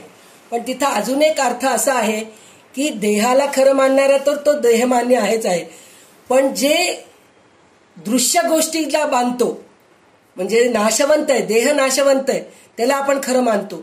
आणि जे दृश्य सृष्टी आहे, जे दिसू लागले ते सगळं नाशवंत आहे, पण त्यालाच तो खरं मानतो। त्याच्यामध्ये आता देवाचं म्हणून म्हणलेलं आहे। तर खरं अंतरात्म्यामध्ये आपण ते गेल्या वेळेस बघितलं होतं ना, शोधिसी मानवा राऊळी मंदिरी म्हणून जे गाणं आपण बघितलं होतं, तेच अर्थ इथंच आहे, सेम तेच आहे. आपण प्रत्येक वेळेस भगवंताला दगडामध्ये, शालिग्रामामध्ये, धातूमध्ये, कागदामध्ये आपण शोधत राहतो देवाला. तर ते आहेच, नाही म्हणून नाही, पण त्याच्या व्यतिरिक्त आपल्या अंतरात्म्यामध्ये देव आहे, ह्या गोष्टीकडे आपण लक्ष द्यायला पाहिजे, हे सांगितलेलं आहे. तर त्याच्यामध्ये त्यांनी काय सांगितलेलं आहे, मानव समाजामध्ये देवाचे कितीतरी प्रकार आढळतात, त्या योगाने उपासनेचे भेद देखील आढळतात, पण त्या साऱ्या देवदेवतांचे मूळ एक अंतरात्म्यात असते, तो खरा देव आहे, इकडे लक्ष द्यायला पाहिजे. तर त्याच्यामध्ये त्यांनी सगळं सांगितलेलं आहे की शालिग्रामामध्ये, नर्मदेमध्ये जे हे मिळतात की नाही दगड गोटे, ते शिवलिंग म्हणून आपण वापरतो. आणि काही कोणती तरी एक नदी आहे, त्या नदीमधून जर आपण जर दगड घेतलो तर ते शालिग्राम म्हणून आपल्याला पूजेला उपयोगाला येते. गंडकी नदी मधलं जे दगड मिळतात ते आपण शालिग्राम म्हणून त्याची पूजा करतो. हे सगळं मान्य आहे, करू नका असं म्हणत नाही, पण त्याच्यातच देव आहे, दुसरीकडे नाही, हे आपण जे विचार करतो ना. आता आपण शालिग्रामाची पूजा करतो, धातूची पूजा करतो, देव मूर्तीची पूजा करतो, केल्यानंतर बाहेर आल्यानंतर सगळ्यांशी भांडत बसतो. काय उपयोग आहे? म्हणजे इतकं सवळ्या ओळ्याने आपण पूजा करत राहतो, सगळं करतो, बाहेर येऊन चिडचिड करू लागलो तर त्याचा उपयोग नाहीये. तर ते तिथं तुम्ही सांभाळून राहा म्हणून सांगितलंय. दुसरं काय सांगितलंय, देवाच्या पूजनामध्ये, भजनामध्ये, दर्शनामध्ये आणि भक्तीमध्ये देहाचे किती महत्व आहे त्याचे वर्णन आहे ह्याच्यामध्ये. म्हणजे कसं, आता हे सगळं माहित असतं, तीर्थ घेताना कोणतं मंत्र म्हणायचंय, अकाल मृत्यूहरणम सर्व व्याधी निवारणम विष्णुपादोदकम तीर्थम जठरे धारे आम्यहम, म्हणून हे मंत्र मला माहित आहे. पुन्हा मी प्रदक्षिणा करते तर त्यावेळेस सुद्धा माहित आहे, ते सुद्धा मला मंत्र माहित आहे. पुन्हा मी आरती करतेय तर आरती कोणचं म्हणायचं माहिती आहे मला. क्षमा याचना करायचंय तेव्हा मला माहिती आहे. आता आपण काल शिकलेलं अष्टपुष्प समर्पित करायचंय, हे सगळं मंत्र माहित आहे, पण प्रत्यक्ष आपण ते अष्टपुष्प मंत्र देवीला वाहतोय का? आपण नाही वाहतोय. म्हणजे आपली वृत्ती ती नाहीये, ती नको आहे, तिथं लक्ष द्या तुम्ही, म्हणून त्यांनी सांगत आहेत.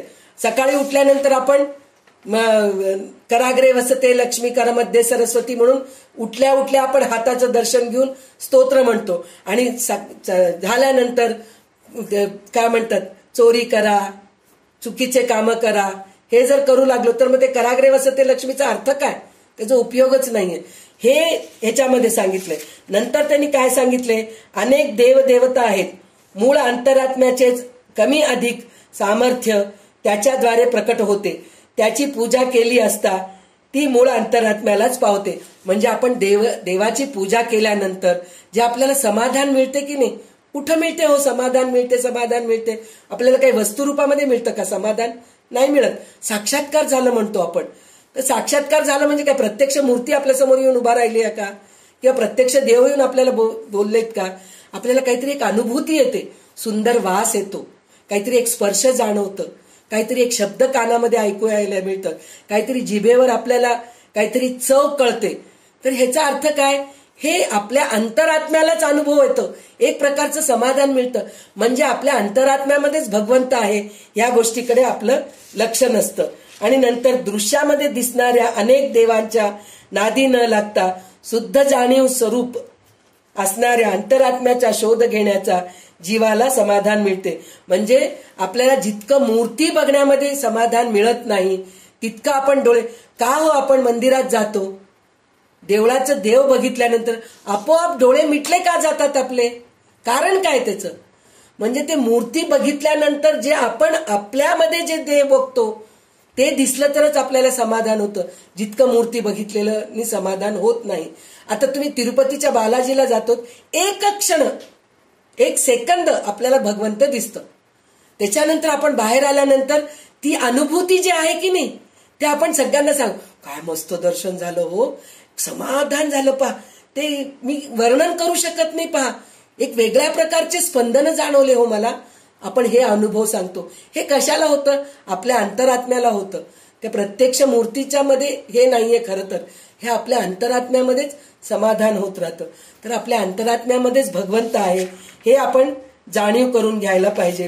हे आपल्याला इथं समर्थ रामदास स्वामी सांगत असतात. आणि खरा देव म्हणजे शाश्वत वस्तू होय, म्हणजे नाशवंत नाही, म्हणजे नाश न पावणारा हा खरा देव आहे. ती अनंत आहे, कल्पनातीत आहे. ज्ञानदृष्टीने ती पहावी आणि निधिध्यासाने तिच्याशी तदाकार होऊन राहावे. म्हणजे तिच्याशी तदाकार होऊन राहावं म्हणजे आपण जे काही ऐकतोय, जे काय आता तेच म्हणतो ना, मंदिरामध्ये गेल्यानंतर आपण भगवंताला बघतो, भगवंताला बघितल्यानंतर डोळे मिटून घेतो, म्हणजे ते मूर्ती आपल्या डोळ्यामध्ये आपण साठवून घेतलो. आणि बाहेर येताना एक 5 मिनिटं आपण त्या ओट्यावर बसतो, मंदिराच्या ओट्यावर बसतो. त्याचं कारण काय, म्हणजे त्या मंदिरामध्ये बघितलेल्या गोष्टीचा आपण एक अनुभव घेण्यासाठी म्हणून तिथं बसतो. आता त्याच्यामध्ये एक गोष्ट सांगतात की तिथं बसलं तर पुन्हा एकदा आपल्याला यायला हे असतं, म्हणून तिथं बसावं असं म्हणून म्हणतात. मंदिराच्या ओट्यावर बसलं तर पुन्हा एकदा आपण दर्शनाला येऊ शकतो असं म्हणून. पण ते पुन्हा एकदा दर्शनाला यावं म्हणजे ती ओढ निर्माण व्हायला पाहिजे आपल्यामध्ये, त्याच्यासाठी आपण त्या ओट्यावर बसतो.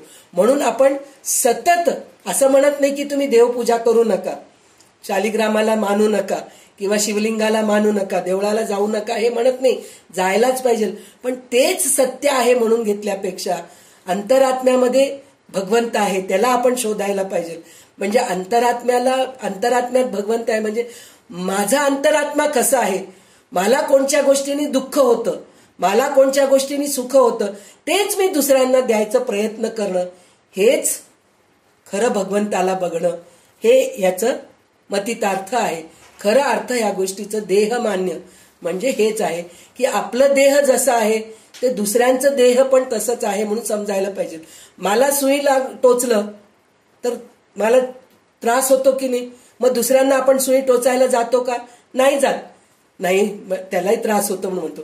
तसंच कोणी मला बोललं तर माझं मन दुखवतं की नाही, मग मी दुसऱ्यांना बोलायला जाऊ नये. आपण टोचायच्या बाबतीतच विचार करतो, कोणाला मारलं, मी कोणाला मारत बिरत नाही बरं का, मी कोणाला हिंसा करत नाही, मी कधी कोणाला एक थप्पड मारले नाही आजपर्यंत, असं आपण खूप मोठ्यापणाने सांगतो. पण बोलण्याने किती थप्पड पडत असते समोरच्या माणसाला, त्या गोष्टीचं लक्ष राहत नाही. तर हे देहाचा अशा प्रकारे उपयोग करायला पाहिजे. देहमान्य हे गोष्टी म्हणजे देहमान्य म्हणजे मी देह आहे एकच विचार नाही, तर ह्या देहाचं कसं उपयोग करायला पाहिजे हे सुद्धा आपल्याला ह्याच्यामध्ये शिकायला मिळतं. आता बुद्धिवाद निरूपण म्हणून आहे, तर आता हे बुद्धिवाद निरूपण काय आहे हे बघूया आपण.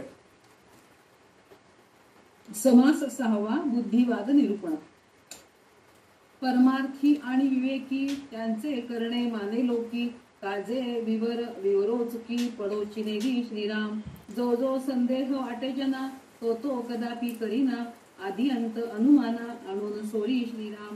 स्वतः निस्पृह असेना त्याचे बोलण्याची मानेना, कठीण आहे जनार्दना राजी राखणे श्रीराम.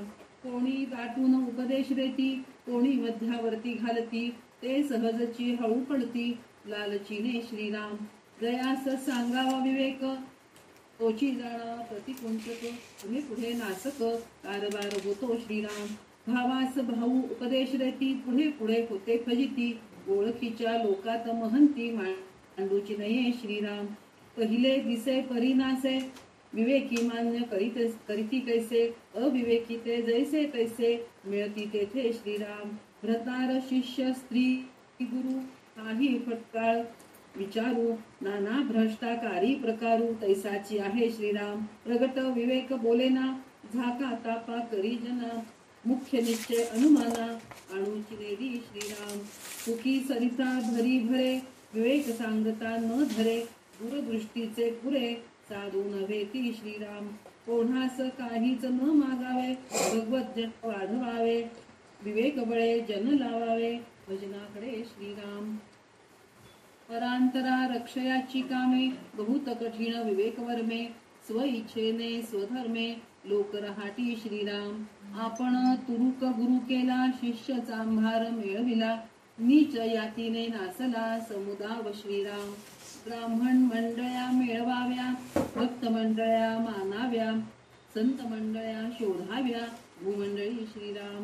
उत्कट भव्यतेची घ्यावे, मळमळीत अवघेची टाकावे, निस्पृहपणे विख्यात व्हावे भूमंडळी श्रीराम. अक्षर बरे वाचणे बरे, अर्थांतर सांगणे बरे, गाणे नाचणे अवघेची बरे पाठांतर श्रीराम. दीक्षा बरी मित्री बरी तीक्ष्ण बुद्धी राजकरणी बरी आपणास राखे नाना परी अलिप्तपणे श्रीराम. अखंड हरिकथेचा छंदू सकळास लागे नाम वेदू प्रगट दयाचा प्रबोधू सूर्य जैसा श्रीराम. दुर्जनासी राखो जाणे सज्जनासी निवऊ जाणे सकळांचे मनीचे जाणे जयाचे तयापरी श्रीराम. संगतीचे मनुष्य पालटे उत्तम गुण तत्काळ उठे अखंड अभ्यासी लगटे समुदाव श्रीराम. जेथे तेथे नित्य नवा जनासी वाटे हा असावा परंतु लालचीचा गोवा पडोची नेरी श्रीराम. उत्कट भक्ती उत्कट ज्ञान उत्कट चातुर्य उत्कट भजन उत्कट योग अनुष्ठान ठाई ठाई श्रीराम. उत्कट निस्पृहता धरली त्याची कीर्ती दिगांती फाकली उत्कट भक्तीने निवाली जनमंडळी श्रीराम. काही एक उत्कटे विण कीर्ती कदापि नव्हे जाण उगेच वणवण हिंडोन काय होते श्रीराम. नाही देहाचा भरवसा केव्हा सरेल वयसा प्रसंग पडेल कैसा कोण जाणे श्रीराम. या कारणे सावधान असावे जितके होईल तितके करावे भगवत भक्तीने भगवत कीर्तीने भरावे भूमंडळ श्रीराम. आपणास जे जे अनुकूल ते ते करावे तात्काळ होईना त्यास निवळ विवेक उमजावा श्रीराम.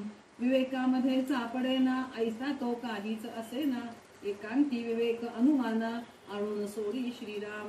अखंड तजविजा चालना जेथे पाहता काय उणे तेथे एकांते विण प्राणी आते बुद्धी कैसी श्रीराम.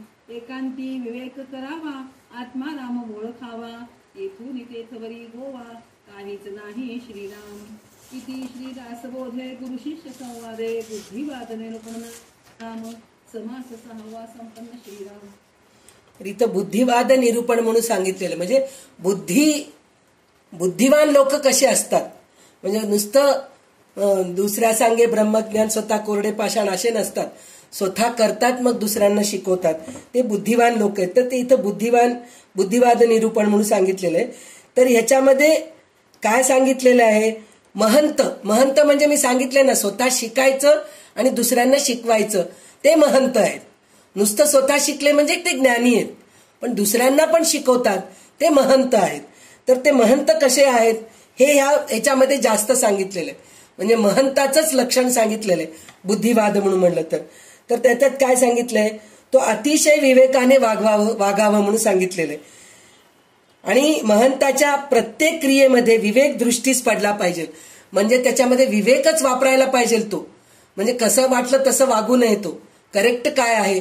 आता 2 जण असतात तिथं काय असतं आता कालच सांगितलेत संध्याताई उदाहरण हे सांगितलेत बायको आणि आई ह्या दोघांमध्ये कोणाची कड घ्याव हे नवऱ्याला कळायला पाहिजे. खरं काय आहे तिथं जाव पण तिथं खरं काय आहे हे जरी माहीत असलं तर दोघांचंही मन न दुखवता कसं बोलायला पाहिजे हे त्याला कळायला पाहिजे. तिथं विवेक वापरायला पाहिजे. अशा प्रकारे जो बोलतो तो बुद्धिवादी आहे. तर आता तिथं आई म्हणते बोलला खरं तो पण माझ्याकडूनच बोलला का असं आईला वाटतं आणि बायकोला वाटतं ह्यांनी बरोबरच बोललेत पण माझ्याकडून बोललेत का सासूबाईकडून बोललेत. ती कन्फ्युज मध्ये होऊन जाते. पण त्या दोघांनाही वाटतं की माझ्याकडूनही बोललेत आणि त्यांनी बोललेलं बरोबर आहे बरं का असं जे वाटतं. अशा प्रकारे वागणं किंवा आपला मुलगा आणि दुसऱ्यांचा मुलगा असतो शाळेत शिक्षक असतात मुलाला काही पुष्कळ हे करायचं आणि दुसऱ्या मुलांकडे दुर्लक्ष करायचं हे जे करणं आहे ते चुकीचं आहे. ते बुद्धिवादी लोकांचं हे नाहीये. माझ्या मुलांना मी चांगलं शिकवतो त्याला छान हे करतो ही वृत्ती नकोय तिथं. तर बुद्धिवादी लोक जे आहेत ना असं वागत नाहीयेत म्हणून सांगतात ते. आणि तिथं लोकांमध्ये संदेह वाढेल असे काहीही त्याने करता कामा नये. म्हणजे आपण काहीतरी करू लागलो तर लोकांना डाऊट येऊन ही करायला लागली काम पण हे बरोबर आहे का चुकीचं आहे का नाही हे चुकीचं आहे असं वाटायला नको. सगळ्यांना वाटायला पाहिजे नाही जे संध्या करतेय ते बरोबरच करतेय हे असं तिथं आपल्याला वागायला पाहिजे. तिथं ते बुद्धिवादी लोकांचं हे आहे तसं म्हणून म्हणलं तर. आणि दुसरं काय सांगितलंय निस्पृहता हे आपण काय म्हणतात सदैव लक्षण मध्ये बघितलेलं आहे. निस्पृहता राहायला पाहिजे आणि कोणापाशी काहीही मागू नये. आपण कार्य उभं करतो, फक्त एवढंच. मला ह्या गोष्टीचा खूप अभिमान वाटतो माझ्या सद्गुरूंचा. माझे जे वाकनीस काका सद्गुरू होते, गुरु होते, त्यांनी 2010 मध्ये तिथं त्यांच्या घराजवळ त्यांच्या वस्तीचं नाव त्रिमूर्ती कॉलनी आहे. तर त्यांना एक दत्ताची मूर्ती मिळाली होती सिमेंटची, कोणीतरी आणून दिला असं काहीतरी आहे ते. तर त्या दत्ताची मूर्तीसाठी म्हणून एक छोटंसं असं शेड घालून एक देऊळ बांधले होते. पण तिथं असणाऱ्या सगळ्या लोकांना असं वाटलं की आपण एक भव्य दिव्य मंदिर बांधूया इथं आणि पंचायतन स्थापना करूया इकडं, दत्ताची मूर्ती पंचायतन स्थापना करूया, असं सगळ्यांच्या मनात हे झालं. पण आमचे सद्गुरू जे आहेत वाकनीस काका, कोणाजवळही एकही पैसा मागितले नाही. सुरुवात त्यांच्याकडून त्यांनी केलं. किती रुपये दिले मी हे सांगायचं भानगडीत पडत नाही, पण स्वतः पहिले त्यांनी माझ्याकडून इतकी वर्गणी म्हणून पहिले त्यांनी दिलं. मग नंतर म्हणले की मी पावती पत्र छापून देतो, तुम्ही जाऊन वर्गणी गोळा करा म्हणून सांगितलं. आणि स्वतः होमिओपॅथीचं औषध द्यायचे रोज संध्याकाळी 4 वाजल्यापासून रात्री 8 वाजेस्तर. तर तिथे जितके लोक येतात तिथं बोर्ड लिहून ठेवलेले होतं की आम्ही असं मंदिर निर्माण करणार आहोत, ज्यांना कोणाला वर्गणी द्यायची इच्छा असेल त्यांनी तुम्ही वर्गणी देऊ शकता, असं त्यांनी तिथं लिहून ठेवलेलं होतं. 3 भाषेमध्ये, हिंदी, इंग्लिश आणि तेलुगूमध्ये, या 3 भाषेमध्ये लिहून ठेवलं होतं. तर ते तिथं बसून 4 की 5 महिन्यामध्ये 12 लाख रुपये ते जमा केले. कोणाजवळ एकही पैसा विचारला नाही, फक्त बोर्ड लिहून ठेवलं होतं तिथं. तर येणारे प्रत्येक, खरं तर ते औषध फ्री द्यायचे सगळ्यांना, कोणाकडून एक पैसा घ्यायचा नाही. तर लोकांची वृत्ती अशी होती, तर हे डॉक्टर आमच्याकडून पैसे घेत नाहीत, ते एक कार्य उभा करतायत, तर त्यांच्या कार्यामध्ये आमचं एक मुंगीचा खारीचा वाटा राहू दे असं म्हणून प्रत्येक जण तिथं वर्गणी दिलं.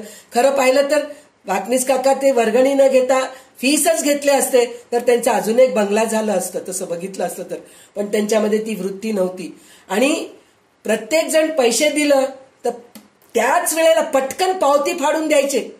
10 रुपये जरी दिलं, 11 रुपये जरी दिलं, आम्ही गरीब येतो, आम्ही फक्त 11 रुपयेच वर्गणी देऊ शकतो, त्या 11 रुपयाचं सुद्धा पावती काही ठिकाणी असतो.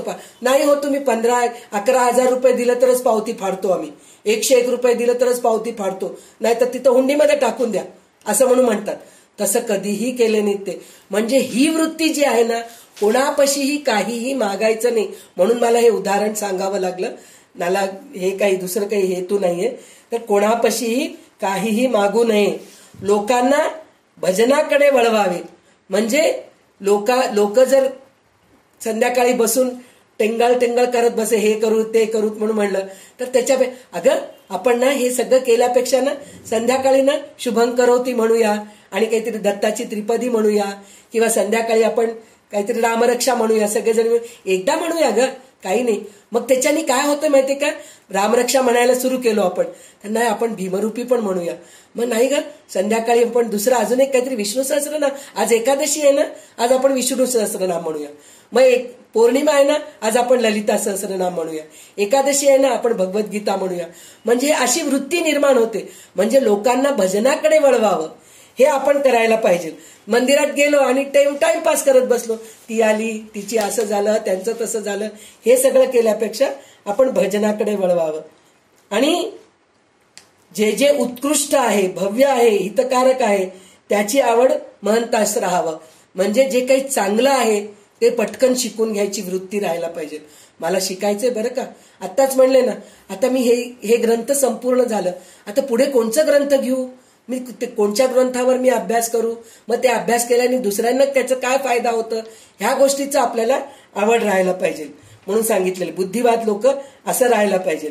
सगळ्यांचे मनोगत ओळखून व राखून लोकसंग्रह निर्माण करावं म्हणून सांगितलंय. म्हणजे लोकसंग्रह करायला पाहिजे, पण सगळ्यांशी नीट वागून तरच लोकसंग्रह होतं हो. नाहीतर तुम्ही बोलावलं तर कोणी येत नाही, कुत्र सुद्धा येत नाही. आपण चांगलं वागलो तर आपल्याकडे 4 लोक येतात. तर ते लोकसंग्रह करायची वृत्ती त्यांच्यामध्ये पाहिजे. आणि आपण लोकांना हवेसे वाटायला पाहिजे.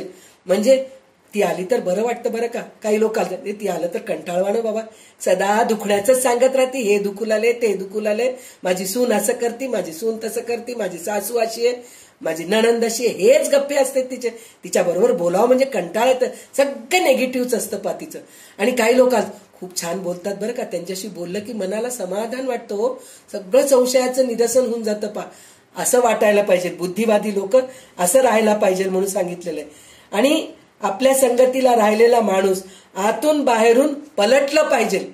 म्हणजे आपण ज्यांच्या संगतीत राहतो, म्हणजे बुद्धिवादी माणूस ज्याच्या संगतीमध्ये राहतो, आपण म्हणल्यापेक्षा बुद्धिवादी माणूस जो ज्याच्या संगतामध्ये राहतो त्यांची बुद्धी पलटते.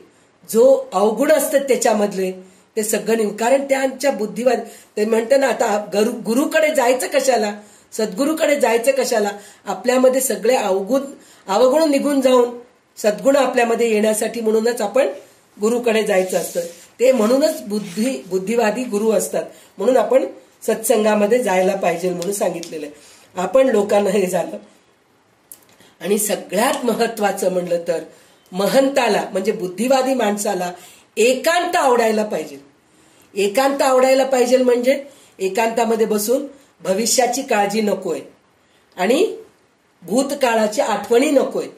एकच विचार, आपण लोकांचं कल्याण कसं करू शकतो, किंवा हा ग्रंथ वाचलं तर ह्याच्यामध्ये हे मला शिकायला मिळतं, हे स्तोत्र वाचलं तर मला हे शिकायला मिळतं, मी हे ह्याच्यापेक्षा स्पष्ट कसं वाचू शकते, ह्याच्यापेक्षा मी नीट कसं लिहू शकते, हे एकांतामध्ये करायला पाहिजे. तर ह्या गोष्टी सगळं बुद्धिवादी माणसांमध्ये राहायला पाहिजे असं म्हणून सांगितलेलं आहे.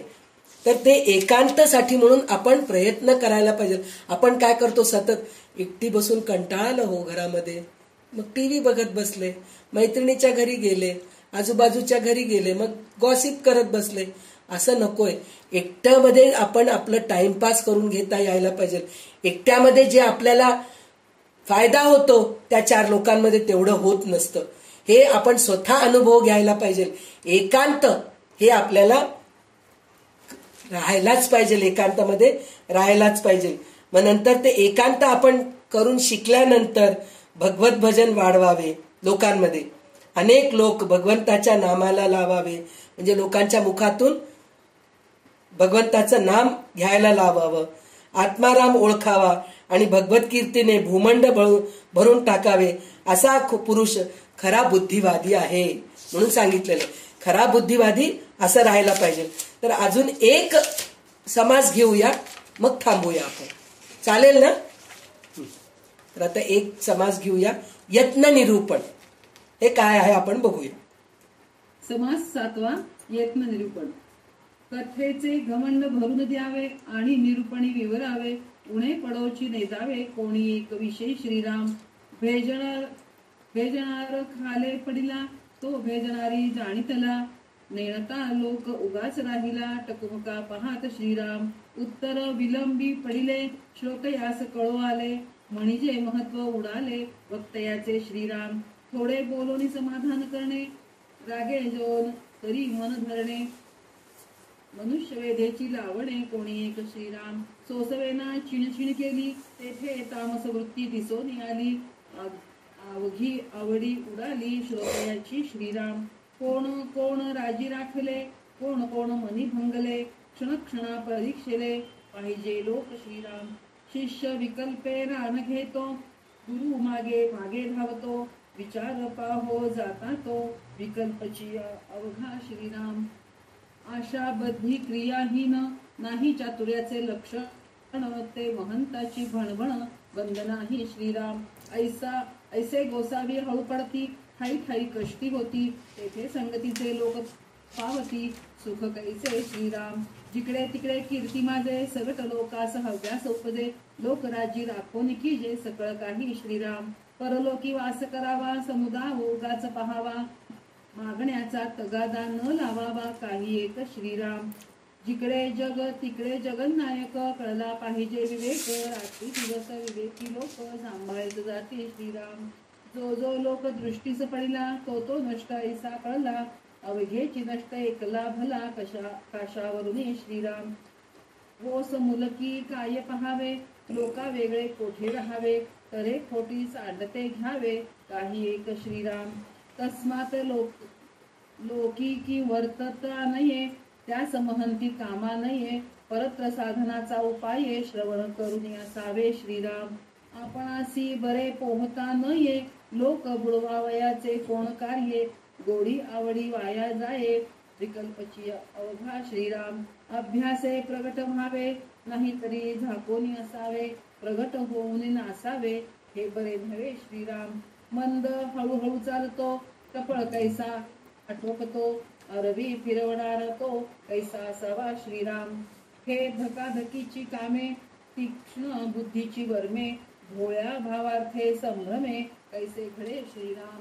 स्तेत केले परी वाहेना, जवार केले तरी फिरेना, जन मिळविले परी धरेना, अंतर्यामी श्रीराम.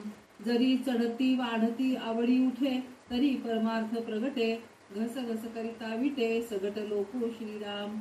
आपले लोका समानेना, लोकांचे आपणा समानेना, अवघा विकल्पची मना, समाधान कैसे श्रीराम. नासक दीक्षा सिंतरू लोक, तेथे कैसा असेल विवेक, जेथे बळावला अविवेक, तेथे राहणे छोटे श्रीराम. बहुत दिवस श्रम केला, शेवटी अवघाची व्यर्थ गेला, आपणास ठकेना गल्पना, कोणी करावा श्रीराम. संगीत चालिला तरी तो व्याप, नाही तरी अवघाची संताप, क्षणक्षणा विक्षेप, किती म्हणून सांगावा श्रीराम.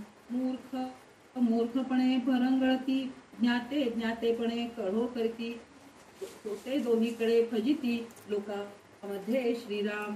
कारभार आटोपेना करवेना, आणि उगेही आहेना, या कारणे सकळ जना, काय म्हणावे श्रीराम. नासक उपाधीस सोडावे, वय सार्थकी घालावे, परिभ्रमणे कठावे, कोठे तरी श्रीराम. परिभ्रमण करीना, दुसऱ्याचे काहीच सोसीना, तरी मग उदंड यातना, विकल्पाची श्रीराम. आता हे आपणाची पाशी, बरे विचारावे आपणासी, अनुकूल पडेल तैसी वर्तणूक करावी श्रीराम. इति श्री दासबोधे गुरु शिष्य संवादे यत्न निरूपण नाम समास 7वा संपन्न श्रीराम. इथं यत्न म्हणजे प्रयत्न पण होऊ शकतं. यत्न करणं म्हणजे प्रयत्न करणं. प्रयत्न कोणत्या गोष्टीसाठी करायला पाहिजे? 2 प्रकारचे प्रयत्न करतात, यत्न करतात. म्हणजे एक काय असतं, शरीराच्या सुखाचं सुख मिळावं ह्याचं प्रयत्न करत असतात. काही लोक नाही, माझं वासना कमी व्हावं ह्या गोष्टीचं. आता एकच उदाहरण आहे, म्हणजे उदाहरण म्हणूनच सांगतेय मी, मोठेपणा म्हणून सांगत नाहीये. परवाच असं गोष्टीवरून मला कोल्ड्रिंक्स खूप प्यायचं आवडत होतं, खूप कोल्ड्रिंक्स पित होते मी. तर मी असं ठरवलंय की 60वी आहे माझी, 60 वर्ष पूर्ण झाले, तर कोल्ड्रिंक्स सोडून द्यायचं आयुष्यामध्ये. मला जे गोष्ट आवडतं ना ते सोडून द्यायचं असं मी ठरवलंय तिकडं. तर दुसरे लोक काही माझ्याशी बोलत असतात, तर ज्यांच्याकडे मी जाते ते लोक, मी येते म्हणून की पहिलेच फ्रीजमध्ये कोल्ड्रिंक्स ठेवून देत होते. तर तसं मी ज्यांच्याकडे गेले त्यांनी सुद्धा असं फ्रीजमध्ये कोल्ड्रिंक्स ठेवले होते. तर आंटी कोल्ड्रिंक्स देतीये, पितात काय, समोर आणून ठेवूनच दिले ग्लासमध्ये आणून भरून. तर मी सांगितले नाही पित मी असं संकल्प केले की 60 वर्ष पूर्ण झाले, मी कोल्ड्रिंक्स सोडून द्यायचे. तर त्यांचं म्हणणं असं आहे, वाढदिवसाच्या दिवशी आवडतं गोष्ट करावं, आवडतं गोष्ट सोडून द्यावं, हे पहिल्यांदाच ऐकतोय आम्ही, असं म्हणून ते म्हणले.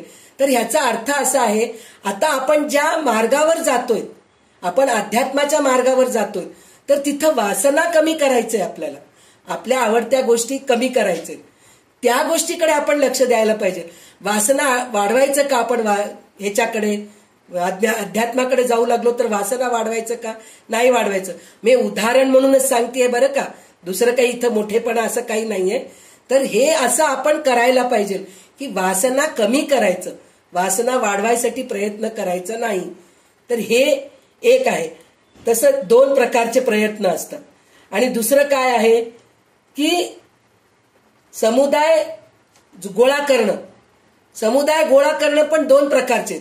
एक जनरल गोष्टी बोलण्यासाठी म्हणून, म्हणजे गॉसिप करण्यासाठी, ही अशी आहे ती तशी आहे हे ते बोलण्यासाठी म्हणून एक समुदाय गोळा करतात.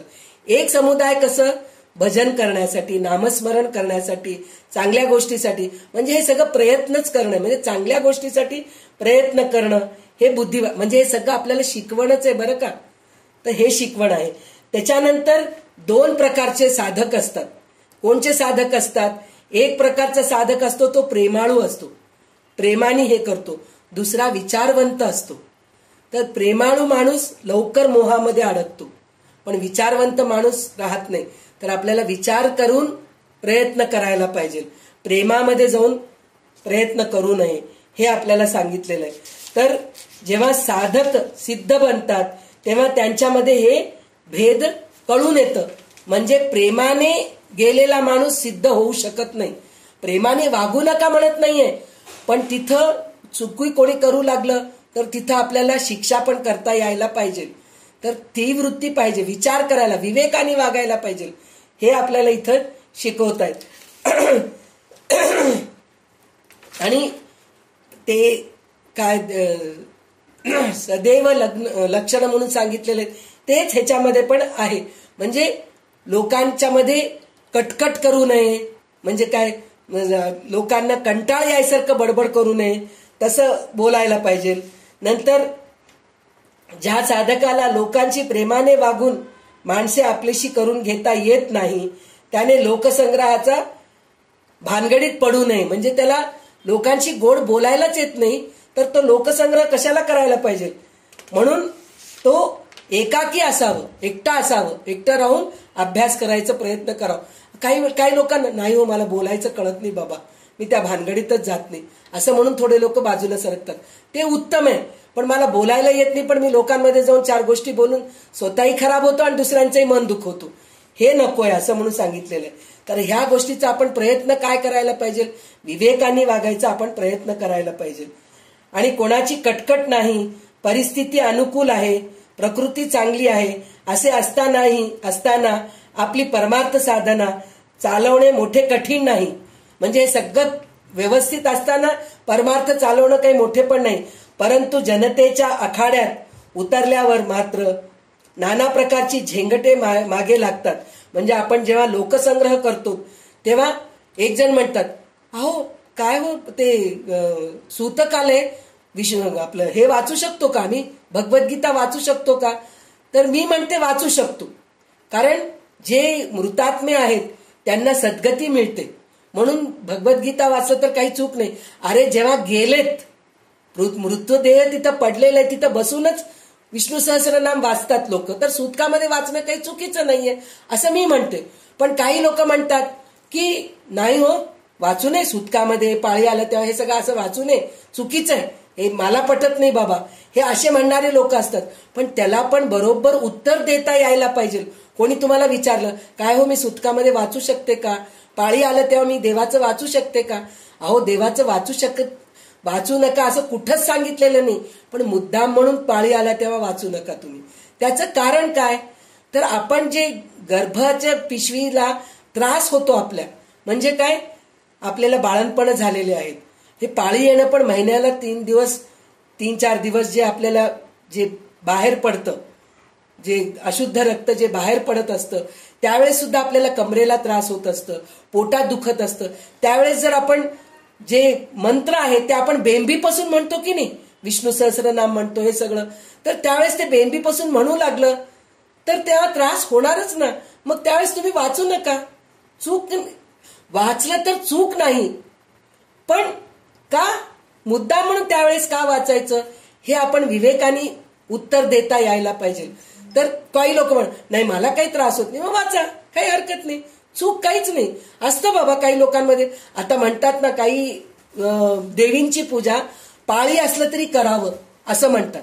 आता आमच्याकडे जेव्हा महालक्ष्म्या होतात तर त्यावेळेस सवाष्णाला आम्ही बोलावतो जेवायला, तर तिला पाळी आली तर तू येऊ नको म्हणत नाही, पाळी असलं तरी तू येऊन जेवून जा, तू सवाष्ण आहेस, महत्वाचं असं आहे. त्यावेळेस तुला आम्ही नमस्कार करणार नाही, त्यावेळेस तुझी ओटी भरणार नाही आम्ही, वाटल्यास तर 4थ्या दिवशी ओटी, पण जेवायचा अधिकार तुला आहे, पाळी असलं तरी तुला आहे. म्हणजे हे असे काही आहेत पद्धती. तर हे सगळं शंकेचं निरसन करता यायला पाहिजे. उगीच लोकसंग्रह केलं, लोक बनू लागले चिडचिड करणं, मलाच सगळं कळालंय तुम्हाला काही कळत नाही, आता ते म्हणले नाही हो आम्हाला, बरं पटत नाही ना तुम्ही करू नका, चालेल करू नका, असं त्यांना समजून सांगता यायला पाहिजे. तर हे यत्नवत जे आहेत ते हे करतात. म्हणजे प्रयत्न कोणत्या गोष्टीचे करायला पाहिजे, चांगलं विवेक वापरायचा प्रयत्न करायला पाहिजे. त्यांच्या गुंतवण्यामध्ये आपले स्वरूपानुसंधान टिकवणे मोठे शक्तीचे काम आहे. म्हणजे हे 4 लोकांमध्ये जेव्हा गेलो तेव्हा 4 लोक 4 गोष्टी बोलतात, तेव्हा आपलं विवेक घसरू देऊ नये. त्यांनी सांगितलेलं बरोबर आहे, आम्ही बोललेलं चुकीचं आहे, हे आपण कधी विचार करू नये. त्याला ते जमेल त्यानेच लोकसंग्रह करावा आणि महंती मिरवावी म्हणून सांगितलेलं आहे. तर आता हे यत्न निरूपण मध्ये जे आहे ना, तर चांगल्या गोष्टीचा प्रयत्न करा आणि वाईट गोष्टी सोडून द्यायचा प्रयत्न करा.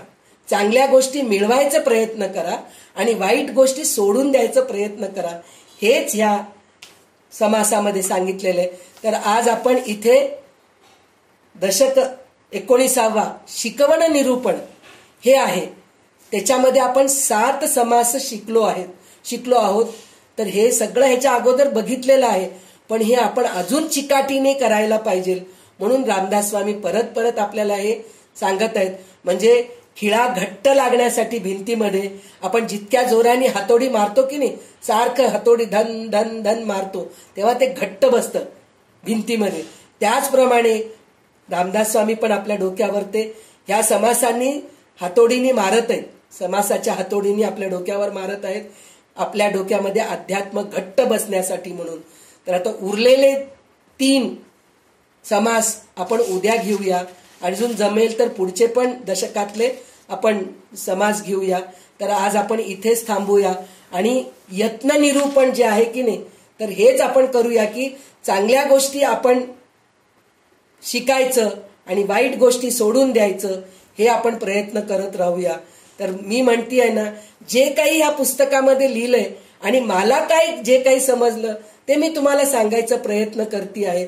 तर काही कमी जास्त असेल तर माझ्या अभ्यासामध्ये कमीपणा असेल, आणि जे काही चांगले शब्द, चांगलं काही वाक्य माझ्या मुखातून निघाले ते सगळे परमात्म्याच्या कृपेनी, सद्गुरूच्या कृपेनी, रामदास स्वामीच्या कृपेनीच निघालेले आहेत. म्हणून मी इथेच थांबते. जय जय रघुवीर समर्थ. तर कल्याणकरी रामराय म्हणा. श्रीराम समर्थ. कल्याण करी राम राया, जनहित विवरी कल्याण करी राम राया.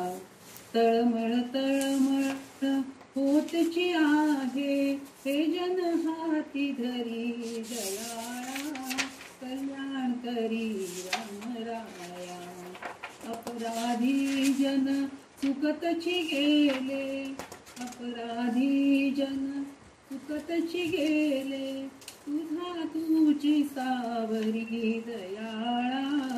कल्याण करी राम राया. कठीण त्यावरी कठीणची झाले, आता न दिसे उरी दयाळा. कल्याण करी राम राया. कोठे जावे काय करावे, कोठे जावे काय करावे, आरंभी बोधरी दयाळा. कल्याण करी राम राया. दास म्हणे आम्ही केले पावलो, दास म्हणे आम्ही केले पावलो, ऐसी नाही तरी दयाळा. कल्याण करी राम राया. जनहित विवरी कल्याण करी राम राया. सदा सर्वदा योग तुझा घडावा, तुझे कारणी देह माझा पडावा. उपेक्षो नको गुणवंता अनंता, रघुनायका मागणे हेची आता. जय जय रघुवीर समर्थ. श्रोता वक्ता श्रीराम समर्थ.